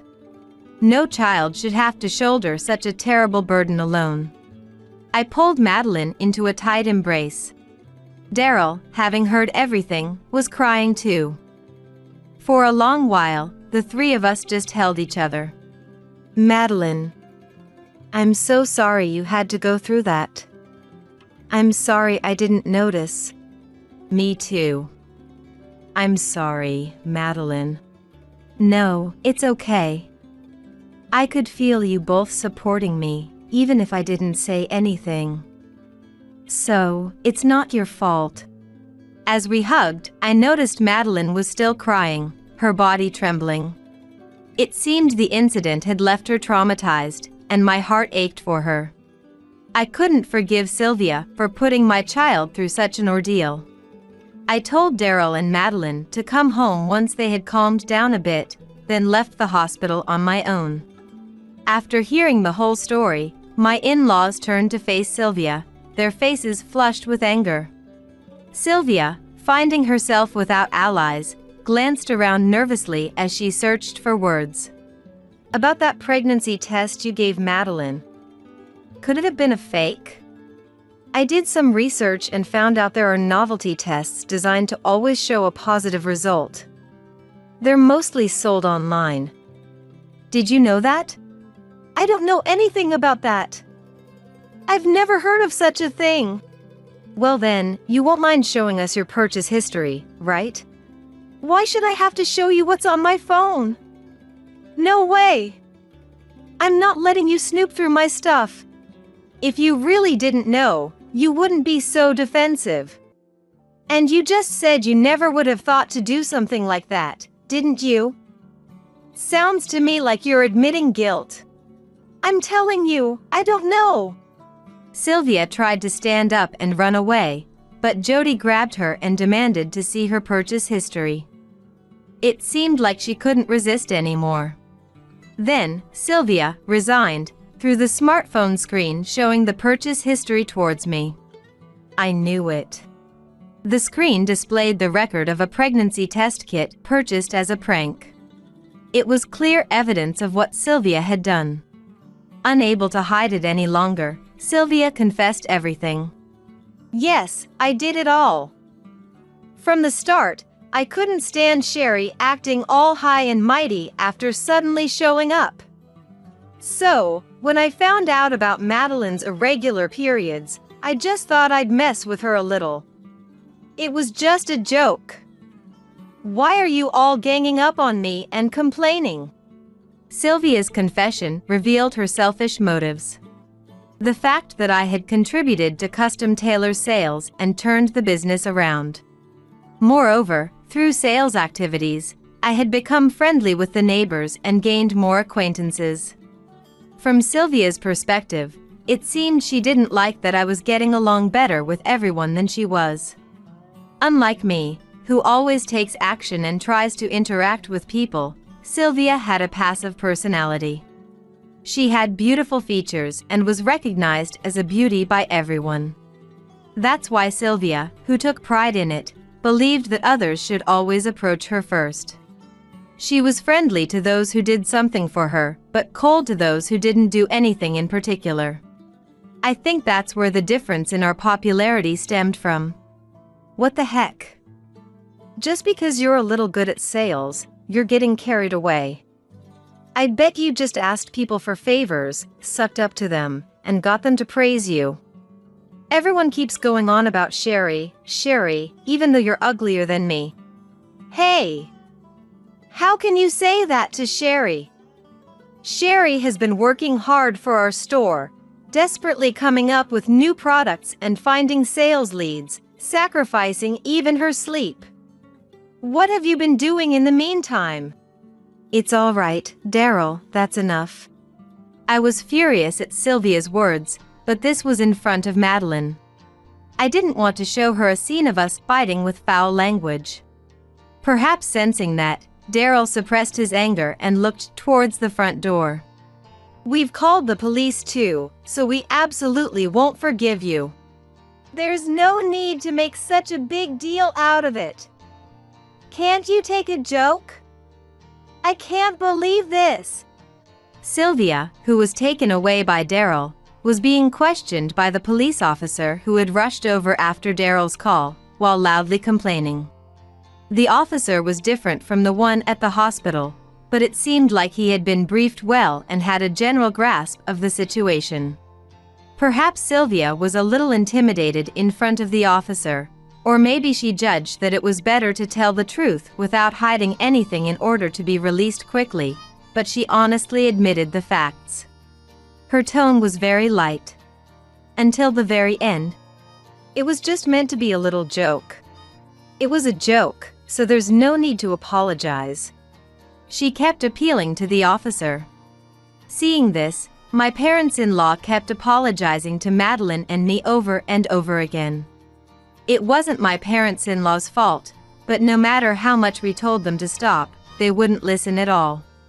While we were arguing back and forth, it seemed Sylvia had been released and came back to us. I went through hell. I really can't believe this. Aren't you going to apologize to Madeline and Sherry? That's right. You shameless woman. Do you have any idea how much you hurt Madeline? Huh? I keep telling you. It was just a joke. How many times do I have to say it for you to understand? Sylvia said mockingly, but in the end, there was not a single word of apology. Daryl, who had finished talking to the officer, returned to me with a frustrated look on his face. Judging from his demeanor, I could tell the result was not good. The police officer seemed disappointed too, but he said this case isn't one where an arrest can be made. He did give a stern warning, but it didn't seem like she was willing to listen. I see. I guess that's how it is. Sylvia, who had gotten off with just a warning, was triumphantly complaining. She didn't seem to care at all that she had turned my parents-in-law, me, Daryl, and Madeline against her.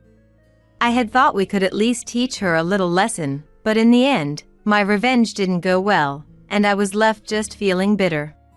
The next few days, I tried to avoid running into Sylvia as much as possible for Madeline's sake, but I couldn't come to terms with the situation. My in-laws kept apologizing to Madeline and me as always, but that wasn't the point. Why should we, who had done nothing wrong, have to be considerate and feel uncomfortable in our own home? Moreover, Sylvia had started finding fault with me and harassing me at the storefront too. Fortunately, it hadn't escalated thanks to Sue's stern glares, but the resentment was still building up. I couldn't put Madeline at ease here. Having come to that conclusion, I told Daryl that I wanted us to move out of my in-laws' place and build a house for the three of us. Back when Custom Tailor was struggling, there were times I didn't receive a proper salary, so I hadn't been able to save up, but in this rural town, rental properties didn't exist. If we wanted to live here, we needed to build a house. I knew it would be tough, but in order to somehow make it happen, I desperately focused on sales and online marketing. Then, a few months later, just as we were slowly building up funds, Sylvia suddenly abandoned everything, including her job, and casually left home one day. Apparently, the reason was that she had found her destined love. Furious at her utterly selfish reason, my in-laws' anger exploded. After calling her numerous times, when Sylvia finally answered, Jody declared, "You're disowned." He then roughly hung up the phone. A whole year had quickly passed since Sylvia left, and we had been considering moving out of my in-laws' place, but with Sylvia's sudden disappearance, we were still living with them. Business was still going great, and every day was consumed by work. I had almost completely forgotten about Sylvia's existence. Then, one evening, the house phone rang. Wondering who it could be at this hour, I watched as Jody, who was nearby, answered the call. Picking up the receiver, Jody let out a big sigh and furrowed his brow. Hey! The house is gone! What's going on? Hearing the familiar loud voice leaking out from the phone, Daryl and I, who were there, exchanged surprised looks. We had never dreamed that Sylvia would call. But Jody had a calm demeanor, as if he had known a call would come someday. We sold the house a long time ago. Huh? I never heard about that. Tell me where you moved. Why would I tell you? You're no longer a part of our lives. In fact, about 6 months after Sylvia left, we had moved to the city. It was my in-laws who had suggested it.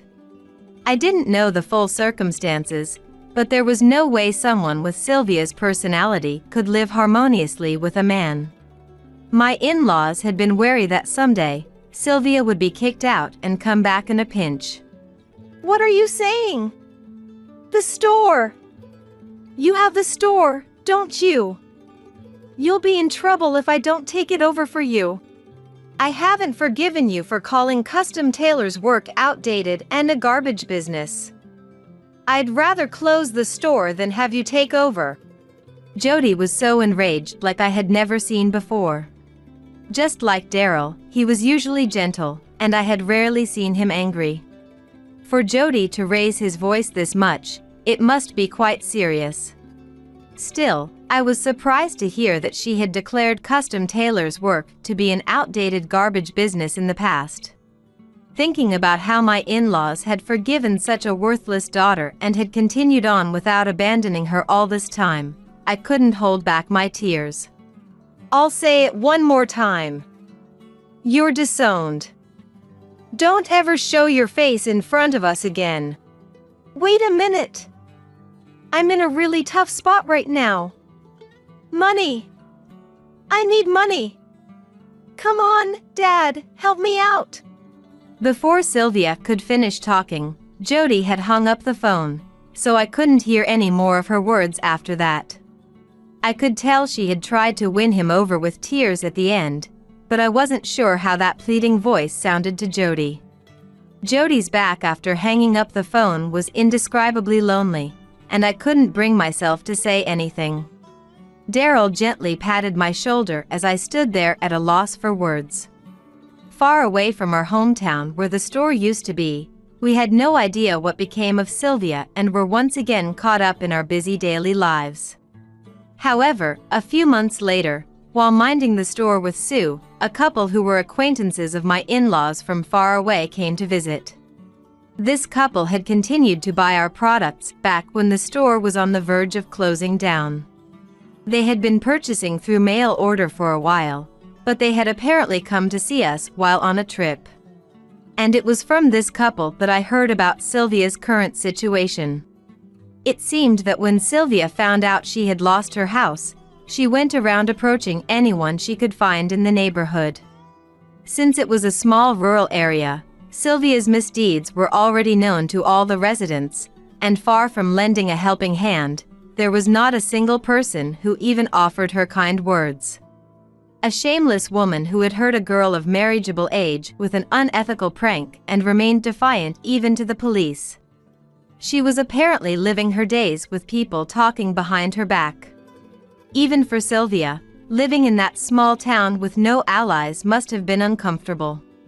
And as for Sylvia's partner, about whom we hadn't known the details, it turned out to be a man from the bar she frequented. Sylvia had become infatuated with a man at a certain bar a few train stations away from her hometown. Confident in her own beauty, Sylvia had no doubt that the man at the bar was in love with her. To make the barman even more crazy about her, she had poured in large sums of money and even used up all her savings. After leaving home, she had apparently been frequenting the bar, barely working and accumulating debt. But such a lifestyle couldn't continue forever, and when she reached a point where she couldn't repay her debts or borrow more money, she seemed to have sought help from the man she was so invested in. The man himself was questionable, but that was her own fault. After being swiftly dumped by a woman who was only beautiful and had recklessly created debt, she was apparently struggling to repay her loans without even receiving help. With no place to live, Sylvia was forced to live on the streets for a while. However, the residents, thinking it would be troublesome if she suddenly turned up dead after being on the streets for a long time, had Sylvia live in a dilapidated house with a hole in the roof that could hardly be called clean.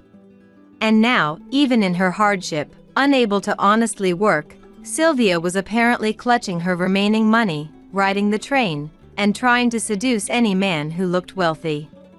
And using the pregnancy test that would absolutely show a positive result, which she had given to Madeline, she was reportedly informing her numerous partners with whom she had physical relations that she was pregnant and demanding marriage or child support payments.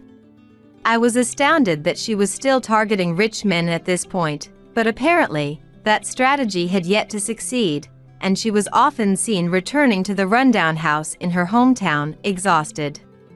The area around her hometown was by no means urban, so Sylvia's bad reputation had spread in no time. There was a terrible woman, beautiful but threatening pregnancy to demand marriage and child support. As such rumors spread, it had apparently become difficult for her to even seduce men recently. Even when she occasionally succeeded in bringing a man home, she would end up having her money taken and only wearing herself down, according to the couple who visited the store. Having lost a home to return to and unable to maintain the beauty she had absolute confidence in, Sylvia's state must be quite unseemly. Having achieved revenge in an unexpected way, I felt a little lighter in my heart. It was a shame I couldn't see it with my own eyes, but I couldn't even spare the time to go see how Sylvia was doing now. She really is a hopeless child as always, causing trouble for everyone. Sue. Although she had declared Sylvia disowned, just like Jody, the inherently kind Sue seemed to be pained by Sylvia's current situation. She also seemed concerned about causing trouble for the former neighborhood residents, but the couple who visited the store laughed, saying it made for a good topic of conversation. After chatting for a bit, they purchased a few new products and left. Changing the subject, the reason my in-laws had suggested moving was that I had mentioned our past efforts to save up funds to move out of their house to avoid Sylvia. I had meant it as a casual conversation, but my in-laws said they would both contribute money to build a new home on a new piece of land. They had apparently also been considering relocating to a more convenient location for a long time and had been saving up.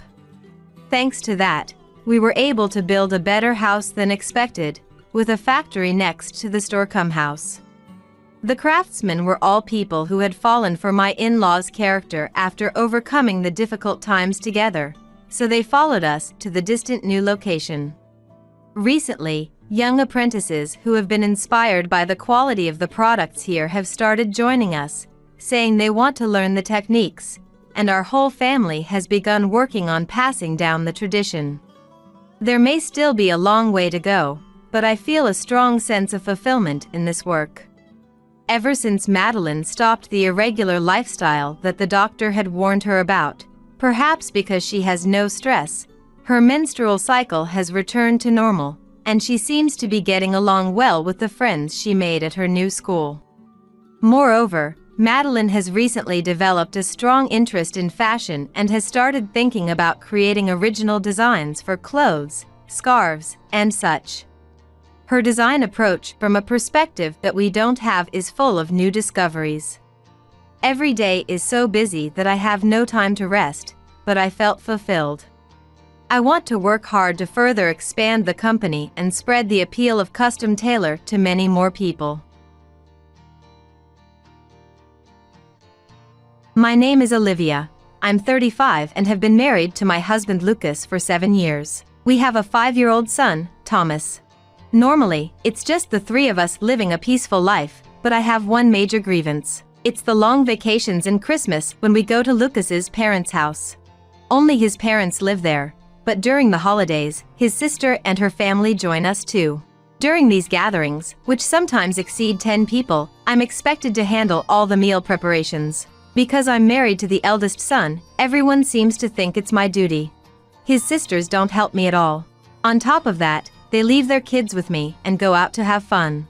Even Lucas doesn't offer me any help, so as the holidays approach, I start to dread them. Just the thought of preparing meals at my in-laws is painful, not to mention the harassment I endure from Lucas's mother, Ava. From the beginning of our marriage, Ava has criticized everything I do. The first time we went to visit after getting married, she told me out of the blue, "Olivia, please prepare all the meals while you're here." I was shocked. It was my first time in their kitchen, and everything was thrown at me. In a panic, I checked the fridge, finding almost nothing. I had to start by shopping for groceries. "Do you want anything specific to eat?" I asked with a smile without showing my irritation. "Just make something delicious. Don't check with us every time. Just get on with the cooking." Jackson, Lucas's father, seemed nice and calm, but I couldn't figure out what he really thought. Ava was always openly hostile towards me. Even when I casually asked Lucas about his parents' favorite dishes, "Anything's fine, don't worry too much about it," he always responds so casually. Lucas is originally unreliable, but since then, my distrust in him has only grown. In the end, I decided to make a safe choice and cook curry. As the smell of curry began to waft from the kitchen, Ava started her snide remarks. "Curry gives me heartburn. I'll have to take some antacid tonight." Without time to make anything else, I served the curry for dinner. Ava complained that the curry was too spicy, or that she preferred pork over beef. "Anyone can make a decent curry," she remarked, leaving the comment hanging in the air, yet she went for seconds. Meanwhile, Jackson ate without saying a word, but after he finished, he let out a deep sigh and left the room. While Ava's reactions are irritating, Jackson's sigh feels more condemning than her snide remarks. Dealing with just my in-laws' meals is stressful enough, but it gets even worse when Lucas's sisters and their families join. Harper's family consists of Lucas's sister Harper, her husband Ethan, and their daughter. Harper, in her appearance and manner of speaking, is frighteningly similar to Ava. Together, they hurl insults at me, making it feel like there are two Avas. When Harper comes to visit, she expects me to handle everything from cooking to making beds. Of course, she doesn't thank me, she takes it for granted. Ethan, usually quiet around his in-laws and Harper, becomes tyrannical when they're not around. "Go buy cigarettes," he'd demand, treating me more like a housemaid than family. Their daughter Emma, much like Harper, seems spiteful. "Olivia, we're out of juice." Then Ethan would join in, ordering, "Olivia, I'm out of beer. Bring some." Laughing foolishly, the two of them enjoy themselves. They are usually quiet in front of Harper, probably because they're used to being scolded by her. They seem to let loose when at the in-laws. For me, who ends up doing all the work, it's unbearable. Natalie's family includes Lucas's sister Natalie, her husband Mason, and their son. Compared to the insidious Ava and Harper, Natalie is brighter and easier to talk to. She always comes to chat while I'm preparing meals. While it's nice to be approached so casually, Natalie doesn't help at all. At first, I used to listen to her seriously, but if she's not going to help, she's just in the way. Eventually, when I responded non-committally to her chatter, "Are you even listening to me?" she'd snap. Busy with work, I had to listen to Natalie's endless, meaningless stories about her husband's complaints or her in-laws' snide remarks. I wanted to vent to Natalie too, but I couldn't dare speak ill of the in-laws. As soon as Natalie realizes I'm not fully engaged, she'd tattle to Ava and Harper. Then I'd get scolded by both Ava and Harper. "Just because she's your sister-in-law doesn't mean you can ignore her. You should at least listen to her. Such a mean spirit, bullying your weaker sister." They'd freely insult me. I wanted to retort, "Who's the mean one here?" But I didn't have the courage. All I could do was endure the long vacations and Christmases. Even when I was pregnant, the treatment didn't change. "I worked as usual the day after I gave birth," Ava would brag, expecting the same from me. I heard from Lucas that Ava had been badly harassed by her mother-in-law too. It seems she's intent on making me experience the same misery. I wish she would stop returning the ill treatment she received onto her daughter-in-law. Thomas was born in December, so that year, we didn't go to the in-laws for Christmas. "Why don't you go home alone?" I suggested to Lucas. He replied grumpily, "It's boring to go back by myself, so let's skip it this year." He informed me that year, the siblings didn't stay at the in-laws for Christmas as usual. They left immediately. Without me there, nobody could handle the meal preparations, so no one stayed overnight. But from the next vacation onwards, the hellish treatment at the in-laws returned. Now, I had to take care of Thomas while preparing meals and accommodations. When Thomas dirted his clothes and I had to do laundry at the in-laws, "Since we're letting you use the washing machine, do our laundry as well." they started making me wash their laundry too. Seeing this, the sisters-in-law began piling their laundry on me as well. I ended up folding Ava's and her sister's laundry. Completely turned into a housemaid, they even dumped childcare on me. "Looking after 1 or 2 kids is the same. Please take care of my son," they'd say before leaving the newborn with me and going out to have fun with Ava and the family. Only Jackson stayed home, pretending not to notice anything and watching TV. I was shocked when even Lucas left with Ava and the others. From that moment, my affection for Lucas began to cool off. As I was taking care of the 2 babies, one of them would inevitably start crying. Then Jackson would explode in anger. "The noise is so loud, I can't hear the TV. Finally got rid of the annoying bunch, and I can't even watch TV in peace." Jackson, usually quiet in front of Ava and her daughters, didn't hesitate to complain to me.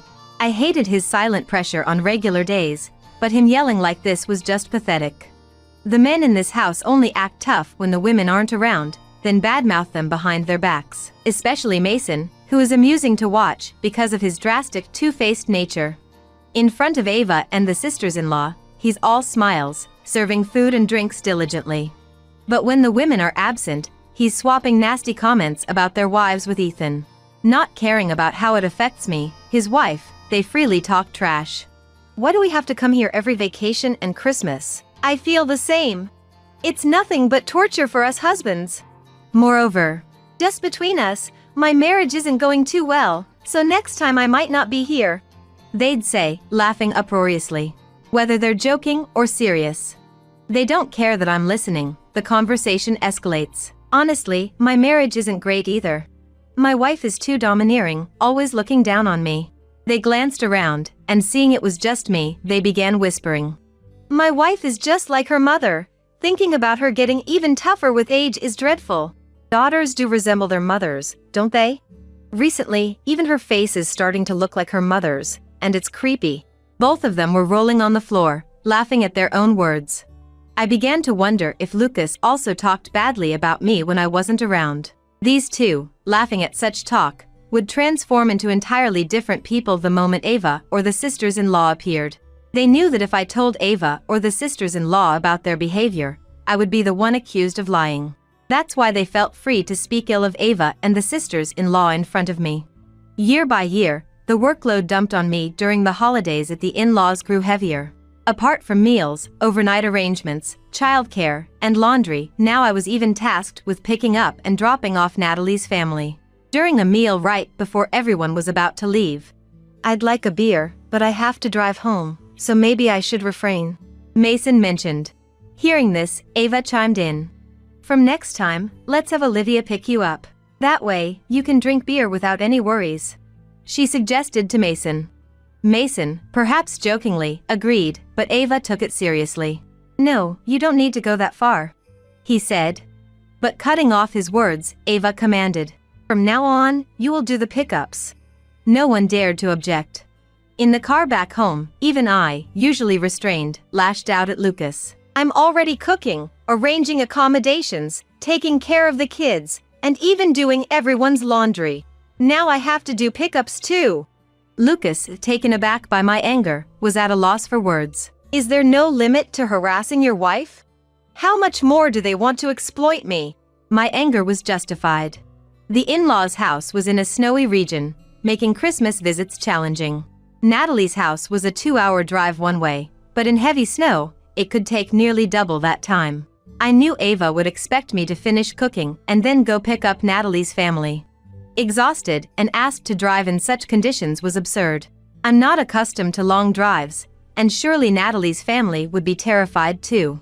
I was furious that Lucas, knowing this, didn't stand up to Ava. "I'm cutting ties with your family. I won't see Jackson, Ava, or your sisters ever again." I didn't want to see Ava or the sisters who did as they pleased. Hoping to calm my fury, he responded with a forced smile. "Totally fine. I'll let Mom and everyone know, so don't worry." When Lucas talks smoothly like this, he's usually just trying to appease the situation. But with his agreement, I finally felt freed from the in-laws' clutches. I marvel at my own patience over the past 7 years of marriage. That Christmas, I went on a trip with Thomas and my parents. It was the first time since Thomas was born that I spent Christmas with my parents. It's rare for us to be together for Christmas. Is it okay for Lucas to go back to his parents alone? Having shared my in-laws' harsh treatment with them, my parents were surprised by the trip. "It's okay. I have Lucas's permission, so he won't complain," I assured them, though I wasn't sure if Lucas had really talked to his parents. He had reluctantly agreed to cut ties with his family after my outburst, but I doubted his parents and sisters would accept it easily. They had been taking it easy so far, likely avoiding preparing meals themselves. However, they probably thought they could easily buy meals from the supermarket, so I assumed they weren't too worried. My parents, seeing their grandson Thomas after a long time, were overjoyed, and Thomas seemed to have fun too. When we visited the in-laws, I never had time to pay attention to Thomas, and I realized he must have felt lonely. Watching the three of them having fun, I completely forgot about the in-laws. Then, in the lobby of the luxurious hotel where we were relaxing, a familiar man walked in with a young woman on his arm. He resembled Mason, but he was supposed to be at the in-laws. The more I looked, the more he seemed familiar, and it appeared he noticed my stare. The man made a surprised face and quickly turned away. Likely because he was up to something shady. I pretended not to see and averted my gaze from the man. Just then, I received a call from Lucas. "Hello, what's up? Please, can you come to the family home right now? It's chaos here, nothing is prepared. Haven't we agreed that I wouldn't go anymore from this year?" I wasn't surprised. I had expected something like this. "I did mention it, but it seems the message didn't get across," he replied. I figured he hadn't really talked to his parents. I had already informed them that I wouldn't be able to pick up Natalie's family. Natalie had complained, but it seemed she had been pacified. Lucas was desperately trying to get me to come back. But I was more focused on the commotion and what sounded like Natalie's voice in the background. "Mason has run off with some woman. He said he was going to work, but when I called the office, they said he was off today." Hearing Natalie's words confirmed that the man I saw was indeed her husband. "Mason is at the hotel we're staying at right now," I responded. Lucas was taken aback by the sudden shift in the conversation. "What? My brother-in-law is there?" I decided to tell the truth, thinking it would serve Natalie right for how she had treated me. Natalie must have heard Lucas's voice, as she snatched his mobile phone and started shouting at me. "Mason is there! Where are you right now?" Natalie screamed, almost rupturing my eardrums. "Young and beautiful woman, high-class hotel," I replied. Next, Ava grabbed the phone and started yelling at me. "How dare you go to a hotel on your own? You think that's acceptable? Even though they're shouting at me loudly, I can hear them. I've discussed this with Lucas. I have his permission to not associate with you anymore. I replied, deliberately provoking her. Ava started screaming something incomprehensible. Then Harper snatched the phone. We can't even have a meal without you. Please, somehow come back. Harper said, unusually polite, but I knew she only spoke like that when in trouble. In the background, Emma, Harper's ill-natured daughter, yelled, Olivia! Hurry up and prepare the meal! I couldn't help but laugh, realizing she was just echoing Harper's true feelings. The in-laws' house seemed to be in such a frenzy that I just hung up the phone. Since I had set my phone to reject calls, I didn't know what happened afterward until Lucas returned home. Seeing Lucas's reaction upon his return, I was prepared for the possibility of divorce. Worst case scenario, I was ready to make a life for Thomas and myself as an office worker. When Lucas returned from his parents' house, he apologized profoundly. I now understand how hard it's been for you all this time. I'm truly sorry. Lucas had been burdened with preparing the Christmas meal, doing everyone's laundry, and taking care of the kids, especially Natalie's child, throughout the holiday. Natalie, after hearing from me about the affair, had tracked Mason down to our hotel, apparently catching him in the act. Indeed, when we were leaving, the hotel staff seemed flustered, and there was talk of a quarreling couple. Perhaps that was her. Everyone had complained about Lucas's cooking, having never done it before, and, fed up with their nasty remarks. I'm cutting ties with this house too. I'm never coming back, he snapped. It seems Lucas has declared cutting ties as well. Hearing Lucas's declaration of disconnection, I felt relieved and confessed, if you hadn't decided to cut ties with your family, I was planning to divorce you. Smiling as I said this, Lucas began to cry and apologized again. I'm really sorry. Believing in his tears, I decided to keep striving together as a couple. From that year on, we decided to go on trips with my parents for Christmas. Both my parents and our family are delighted, and we intend to keep this tradition. Meanwhile, the in-laws' house doesn't seem to gather anyone anymore. Natalie and her husband divorced soon after. Natalie, having custody of the child, now had to work to support her life, leaving her with no long vacations or Christmases. Harper also realized that if the other siblings didn't return, she would have to prepare the meals herself, and didn't want to go through that hassle just to visit her parents' house. Left alone, the in-laws led a lonely life, unable to see their children or grandchildren. Ava, unable to harass anyone else, seemed to have turned her frustrations on Jackson, and I heard from Lucas that Jackson had left home. Lucas, deeply affected by the criticism of his cooking at the in-laws, has been cooking more often lately.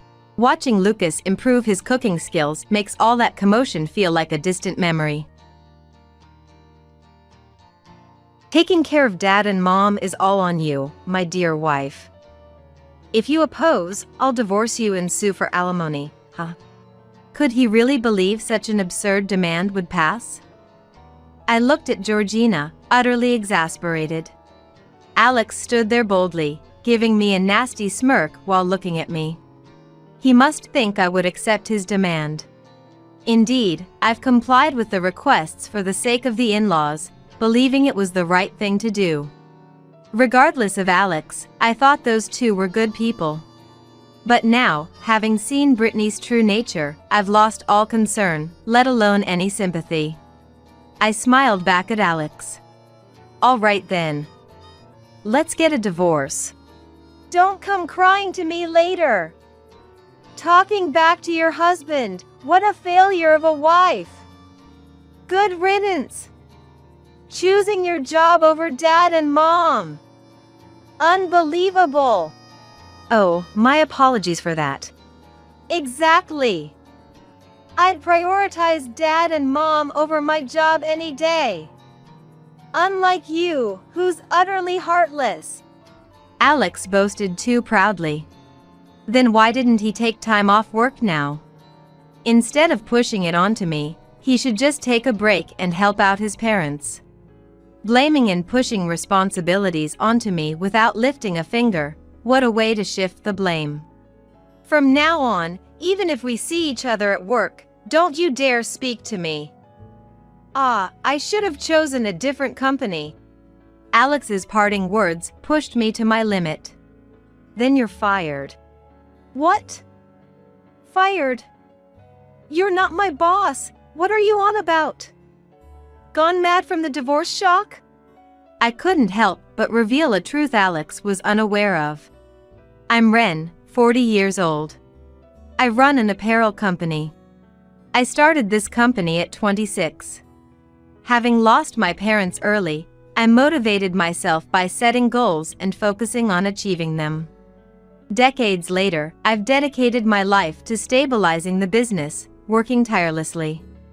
As my friends got married one by one, I didn't even have a boyfriend. There was no time to play. I traveled for work, both domestically and internationally. There were years I don't recall taking any time off. Surrounded by relatives and acquaintances, I was often met with veiled criticism disguised as concern. Aren't you going to run out of time to have children if you don't hurry up? Is work really that enjoyable for you? Don't you get lonely? Arguing back would only invite more nagging. So, I took to leaving those situations with a forced smile as quickly as possible. All the effort I poured into my life paid off, and the company's performance steadily improved. Finally, I could afford to take regular breaks and had the luxury to enjoy my personal life. By this time, I was already 38 years old. At this point, I wasn't particularly keen on marriage, but the idea of having a good partner was appealing. That's when I met my husband, Alex. Our meeting was sparked by a soccer game. Suggested by a subordinate, I went to watch a game on a whim and met Alex there, cheering for the same team, and we hit it off. After attending a few games together, we started going out, and then he asked me out. Alex was the same age as me, but seemed remarkably youthful. He had many hobbies, from baseball to video games, manga, and golf, dragging me along to all sorts of activities. Having never really had time to play before, my time with Alex was incredibly exciting and fun. Being my first boyfriend at 38, I was honestly quite thrilled. One day, Alex broached the subject. Would you meet my parents? If I'm going to marry someone, it's going to be Ren. That's why I want to properly introduce you to them. This was about 2 months into our relationship. Caught off guard, I couldn't refuse, always looking forward to the fun times with Alex. Things went smoothly, and a week later, we visited Alex's parents' house. Oh my! To be dating such a lovely person, my son is a lucky man. Indeed. What a wonderful young lady. And for Alex to introduce a girlfriend to us, that's a first. He must be really smitten. Warm and welcoming, Alex's parents showered me with compliments, leaving me flattered and embarrassed throughout the visit. Alex, sitting next to me, smugly commented, "Right? A catch at 38. Right? A catch at 38. Though crudely put, it seemed meant as a compliment in Alex's way. With such wonderful parents, I felt we could have a good relationship after marriage. I was relieved the meeting went well. However, I was slightly concerned that Alex referred to his parents as mom and dad. A calling I hadn't often heard from adult men in my circles, which initially surprised me. But considering the differences in each family, I decided not to dwell on it negatively. Alex seemed to have a good relationship with his parents, often praising his mother excessively. While endearing, some aspects felt off-putting at times. Like when the conversation turned to cooking. What kind of dishes do you excel at, Ren? I wouldn't say I excel, but I often cook Western-style meals. At this, Alex enthusiastically chimed in. Right. She makes steak a lot. They're edible, but when compared to Mom's cooking. Oh, that's a great idea. Why don't you teach her your recipes? I understood the comfort of familiar tastes. But his wording left me feeling complex. Unperturbed by my feelings, Alex's mother was delighted. Well then, I must compile a notebook for Alex's sake. She was enjoying herself. As we were about to leave, a shocking truth came to light. "When are you two getting married?" asked by Alex's mother. Alex casually replied, causing me to be taken aback. "I'd marry her right now if I could. It'd make life easier, especially since part-time work doesn't pay much." Part-time? Indeed, when I first met Alex and inquired about his job, he vaguely mentioned something like sales. I too had been vague about my job, saying only something in apparel, as we were still just getting to know each other. Everyone has things they'd rather not discuss. I figured we could talk about it more once we got a bit closer. I had completely forgotten about it, never imagining he was working part-time.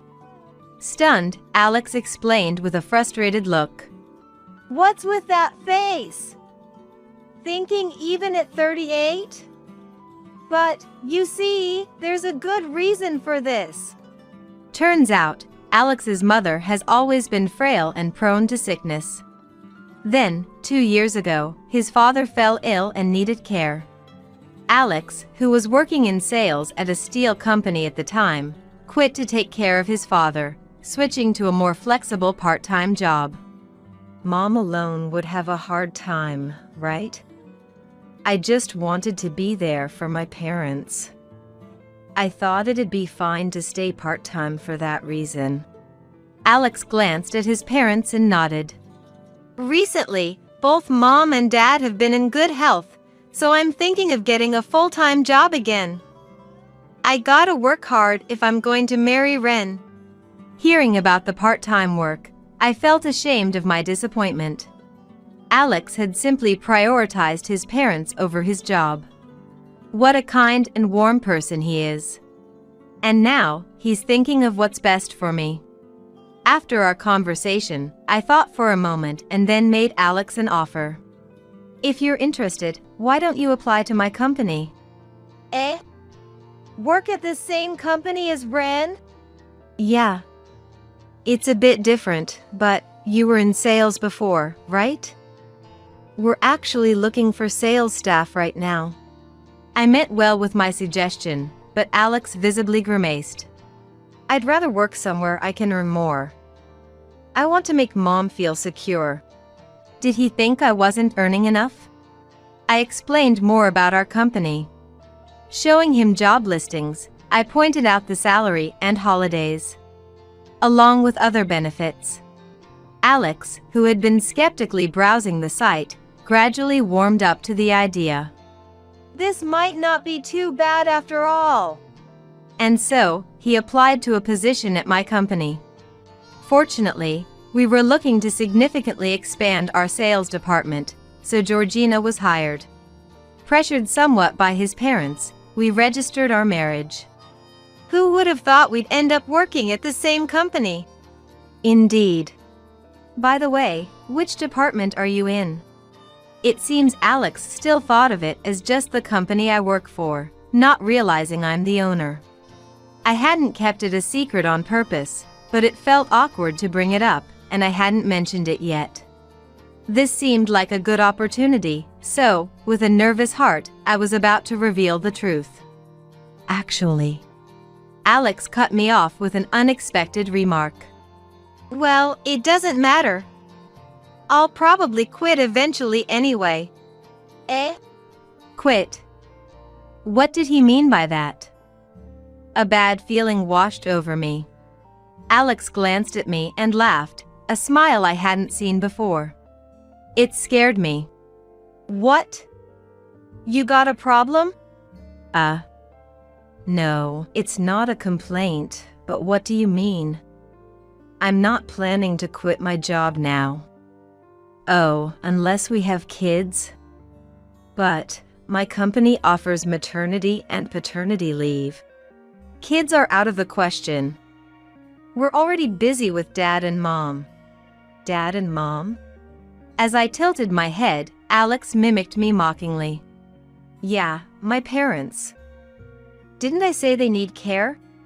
Rosalind? I heard, but you said they've been doing well lately. That's why you re-entered the workforce, right? Even if they're doing well, they're still elderly, aren't they? Aren't you worried at all? Or what? As a wife, are you planning to shirk that responsibility? I couldn't grasp what Alex was trying to say, feeling bewildered. I needed to clear my head and sort things out. Alex was trying to push the responsibility of caregiving onto me. And from how he spoke, it seemed he eventually planned to have me quit my job to prioritize caregiving. I'm not saying you should quit right away. Having two incomes helps financially. For now, just come back to the family home with me on our days off. What is that supposed to mean? I wasn't completely unprepared for the caregiving conversation. I had intended to help out, and I had thought that I could be of assistance in the future. But I never imagined being expected to return to my in-laws' house every holiday, eventually being burdened with caregiving responsibilities. What surprised me most was Alex's attitude. Before marriage, he was positive and reliable, but he changed drastically as soon as we got married. Is this person really Alex? I didn't want to believe it. This isn't the person I wanted to marry. I wanted to escape from reality by closing my eyes tightly, but Alex's angry voice relentlessly broke through. Listen, you're my wife. Don't defy me. Got it? I was so shocked by the change that I couldn't agree or disagree. I wish I hadn't married at all if I knew this would happen. Regret filled my mind, and the word divorce quickly followed. Society might frown upon a divorce so soon after getting married. But that seemed less important than wasting time with someone unpleasant. I prepared the divorce papers right away. The issue was the reason for divorce and the in-laws. The reason for divorce could be managed somehow. If necessary, I could even involve a lawyer. But the in-laws were a bigger concern. As Alex declared, we started visiting his parents' house on our days off. I was reluctant to go because Alex treated me poorly. But his parents were overjoyed every time we visited. I'm sorry for making you come here on your day off. No, it's okay. Brittany, teary-eyed with joy, made it impossible for me to rudely decline their hospitality. Every visit, they prepared my favorite sweets, telling me how much they appreciated it. Though I disliked being controlled by Alex, seeing Brittany happy made it difficult to bring up divorce, and time passed. By 2 months into our marriage, Georgina and I had started visiting his family home separately. Our days off just didn't align anymore. Initially, I had forced myself to adjust to Alex's schedule. Meanwhile, I had kept it a secret that I was the president of the company. The Alex before our marriage might have been fine, but revealing this to the current Alex would only invite trouble. Although it would be easy to find out if he looked into it, luckily, Alex seemed oblivious. Alex was a source of concern both as a husband and as an employee, causing numerous problems at work. I wanted to resolve the issues at work quickly and get a divorce. But what about Brittany? Despite everything, I didn't want to upset them. Torn, I headed to my in-laws' house as usual. Lately, I had become accustomed to entering the house without waiting to be invited. Today, as always, I opened the door and took off my shoes. That's when I heard a familiar voice from the back. Undoubtedly, it was Alex's voice. He was supposed to work today, but perhaps his schedule had changed. Feeling awkward, I walked down the hall and was about to enter the living room when I overheard their conversation. That person, she's not very considerate, is she?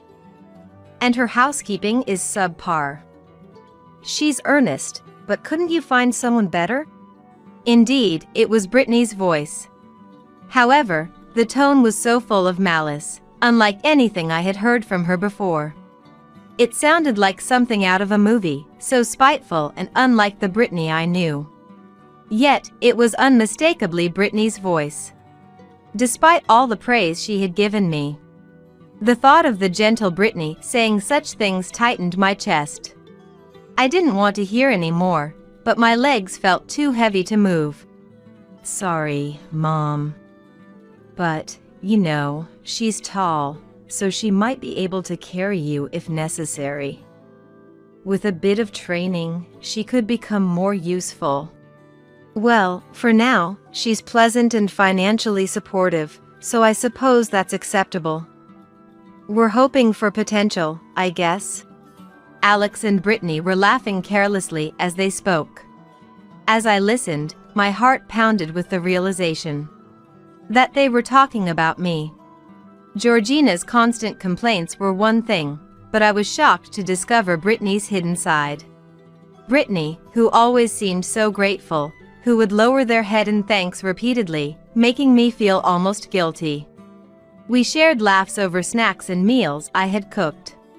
Regardless of Alex's intentions, I thought I had a good relationship with Brittany. I had hesitated on divorce partly because of Brittany. Yet, according to their conversation, I was merely a caregiving resource for Brittany as well.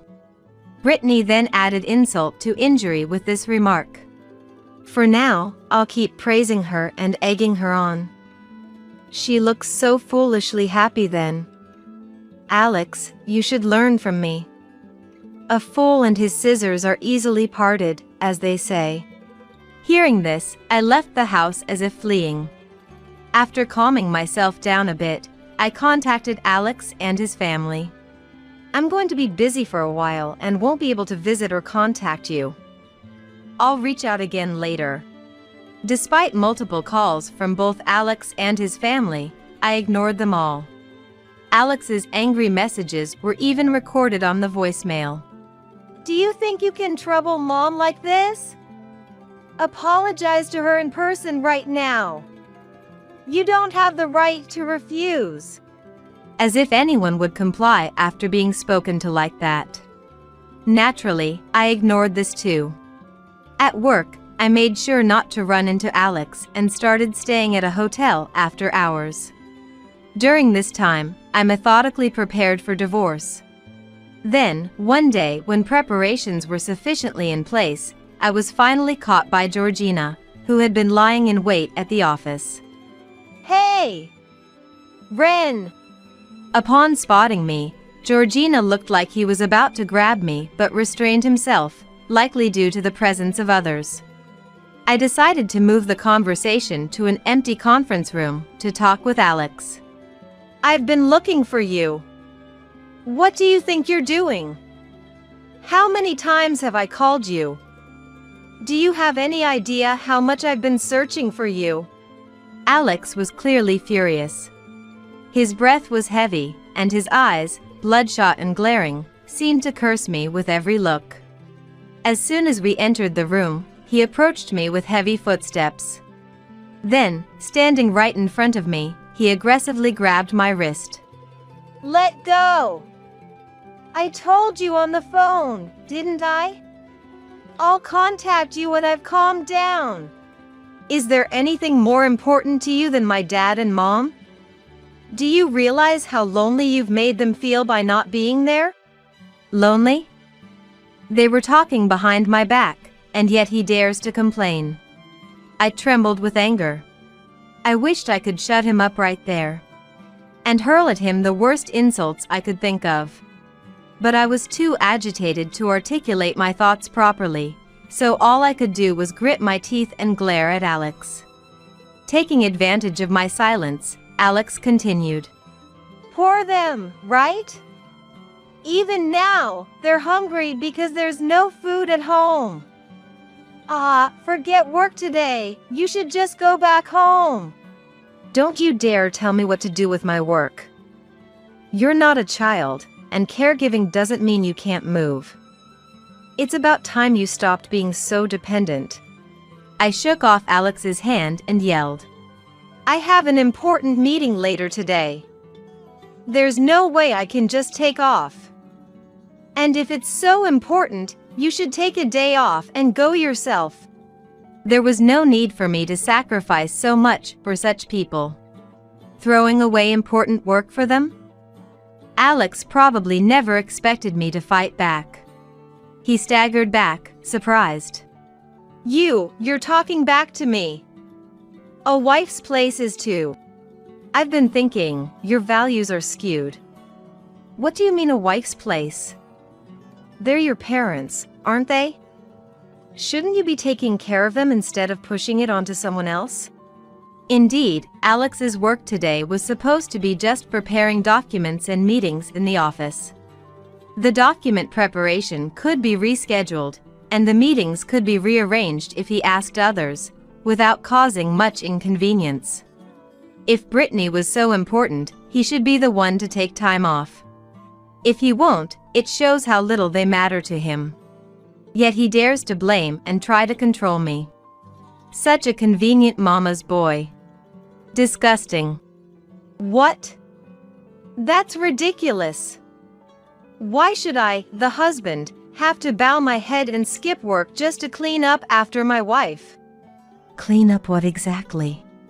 It's time to make things clear. Listen up. Taking care of my parents is your job as my wife. If you can't do that, you're worthless as a wife. Alex launched into a tirade, puffing up his chest with rough breaths. As if trying to intimidate me.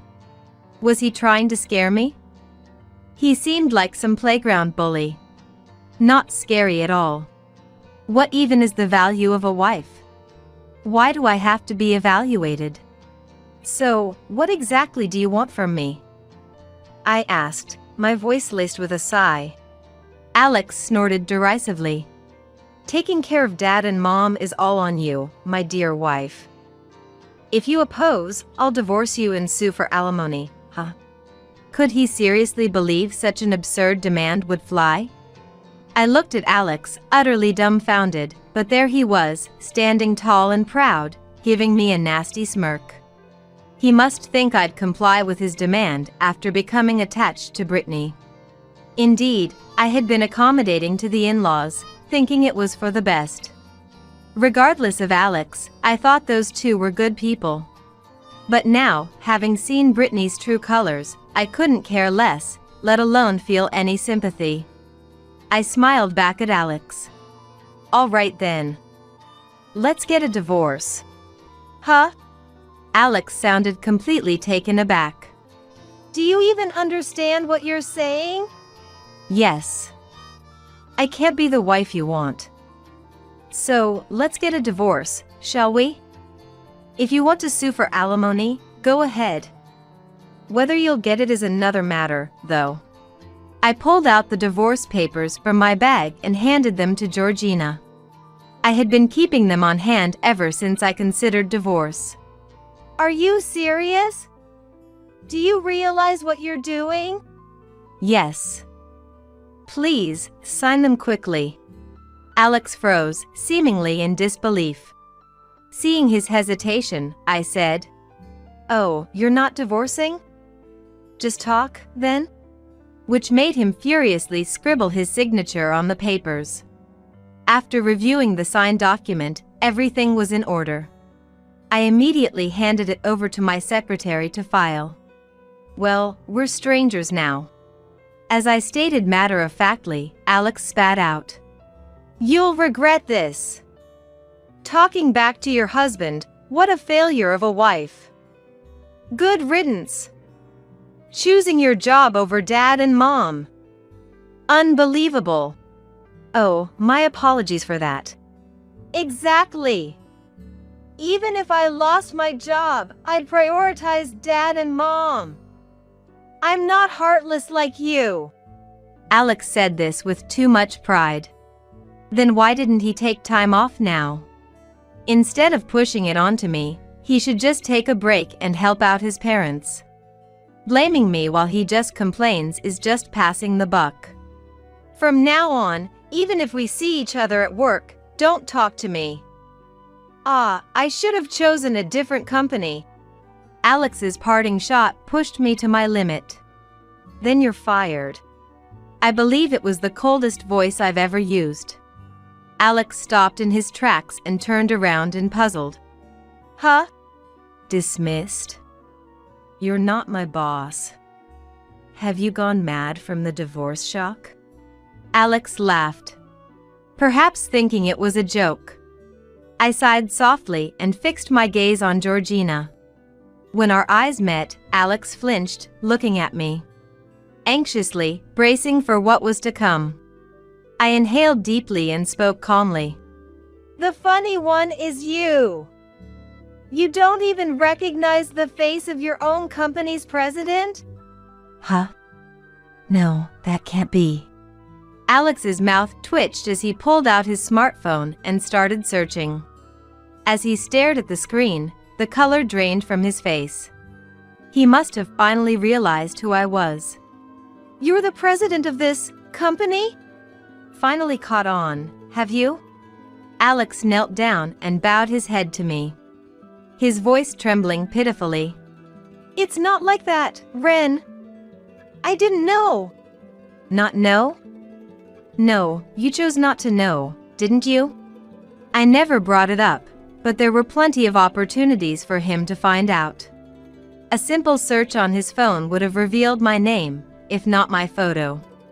It was typical of Alex. He probably never had any interest. A man without particular concern for the content of his work, focusing solely on income and time off. That's why his work performance has always been subpar. To you, I was merely an afterthought, wasn't I? What you and your parents truly desired was a diligent, hardworking wife. Someone to take care of them, anyone would do, right? Alex, mouth agape, shook his head, his face turning a ghastly shade of pale. Not at all. Had I known you were the president, I would never have expected you to shoulder the caregiving. I would have taken care of Dad and Mom myself, allowing you to concentrate on your work. With sufficient funds, one could easily hire assistants. You'd have me earn while outsourcing caregiving to professionals, and you'd merely enjoy life, right? Alex, with a faint smile, whispered, I wouldn't do something so terrible. Indeed, had Alex navigated things more adeptly, such a future might have been attainable. Had he proposed this before I discovered his parents' true nature, I would have agreed without hesitation. I'll earn so you can dedicate yourself to caregiving. I believe he would have sincerely said that. If Alex and his parents not shown their true colors after marriage, such a future could have been plausible. He squandered that opportunity by his own doing. Alex looked up at me, eyes seemingly moist, with a plea. Please, Ren! Can't we start over? We had good times, didn't we?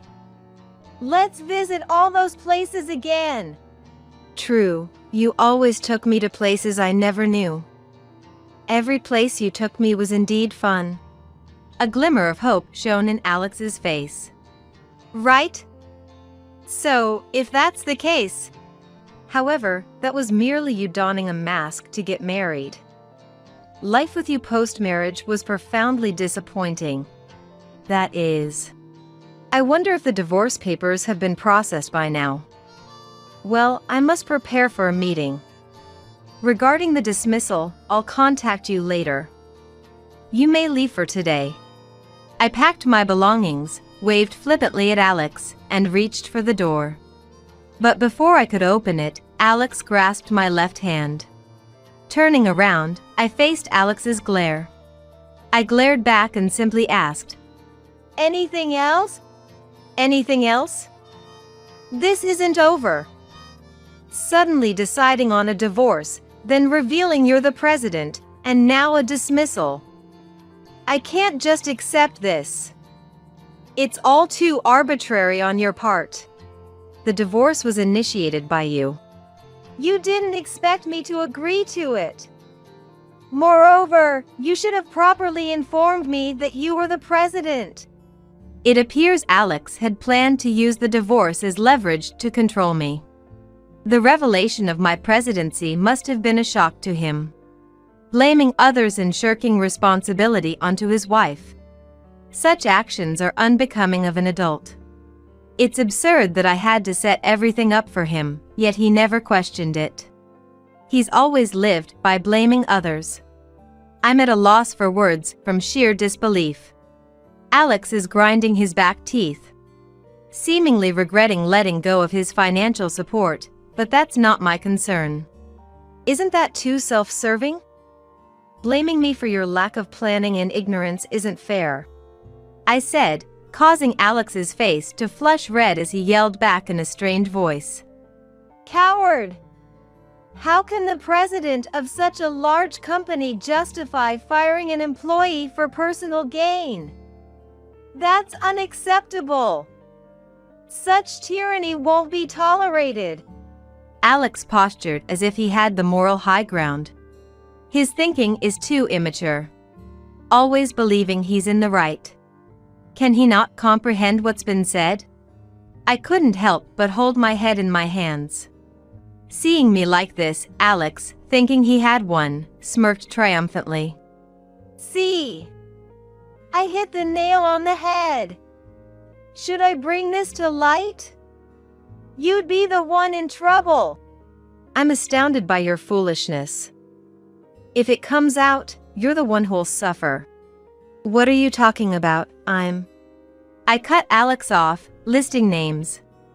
General Affairs Hoyt, Sales Gracelyn, Winter, and Accounting's Paisley. Who else was there? When I asked Alex, he began sweating profusely and looking away. What? What are you talking about? You know very well. I just named female employees you've been persistently harassing.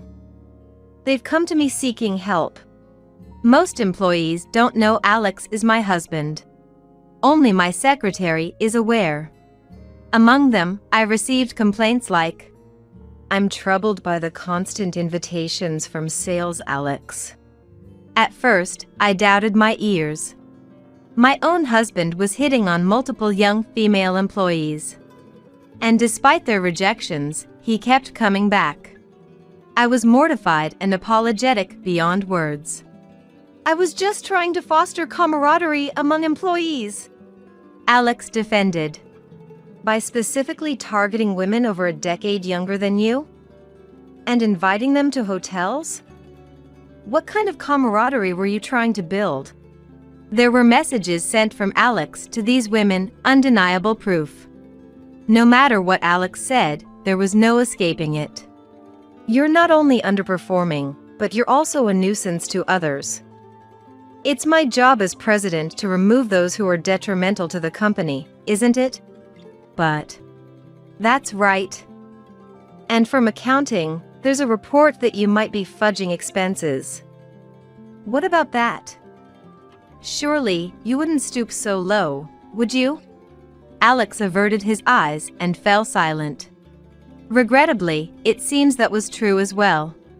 A mama's boy, a womanizer, and on top of that, a miser.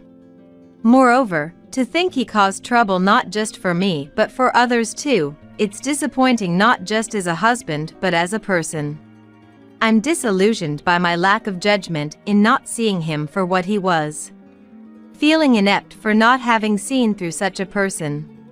I'll make sure all suspicions are cleared up before proceeding with the dismissal, so rest assured. Well, I'm leaving now. You better get along with your parents back home. Alex collapsed on the spot. Slumped over, muttering something under his breath. He must have realized it was all too late. Even as I reached for the door, Alex, now devoid of energy, didn't say anything more, and I left the room. Upon further investigation, all suspicions against Alex were confirmed.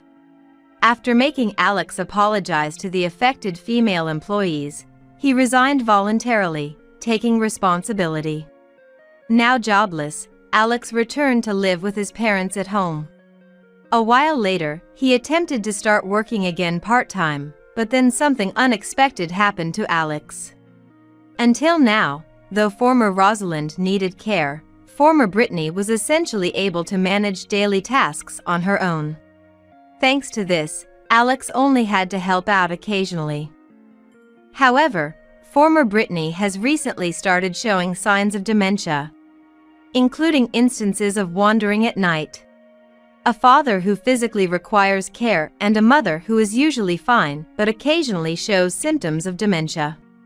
I just can't find peace anymore. We're running out of money too.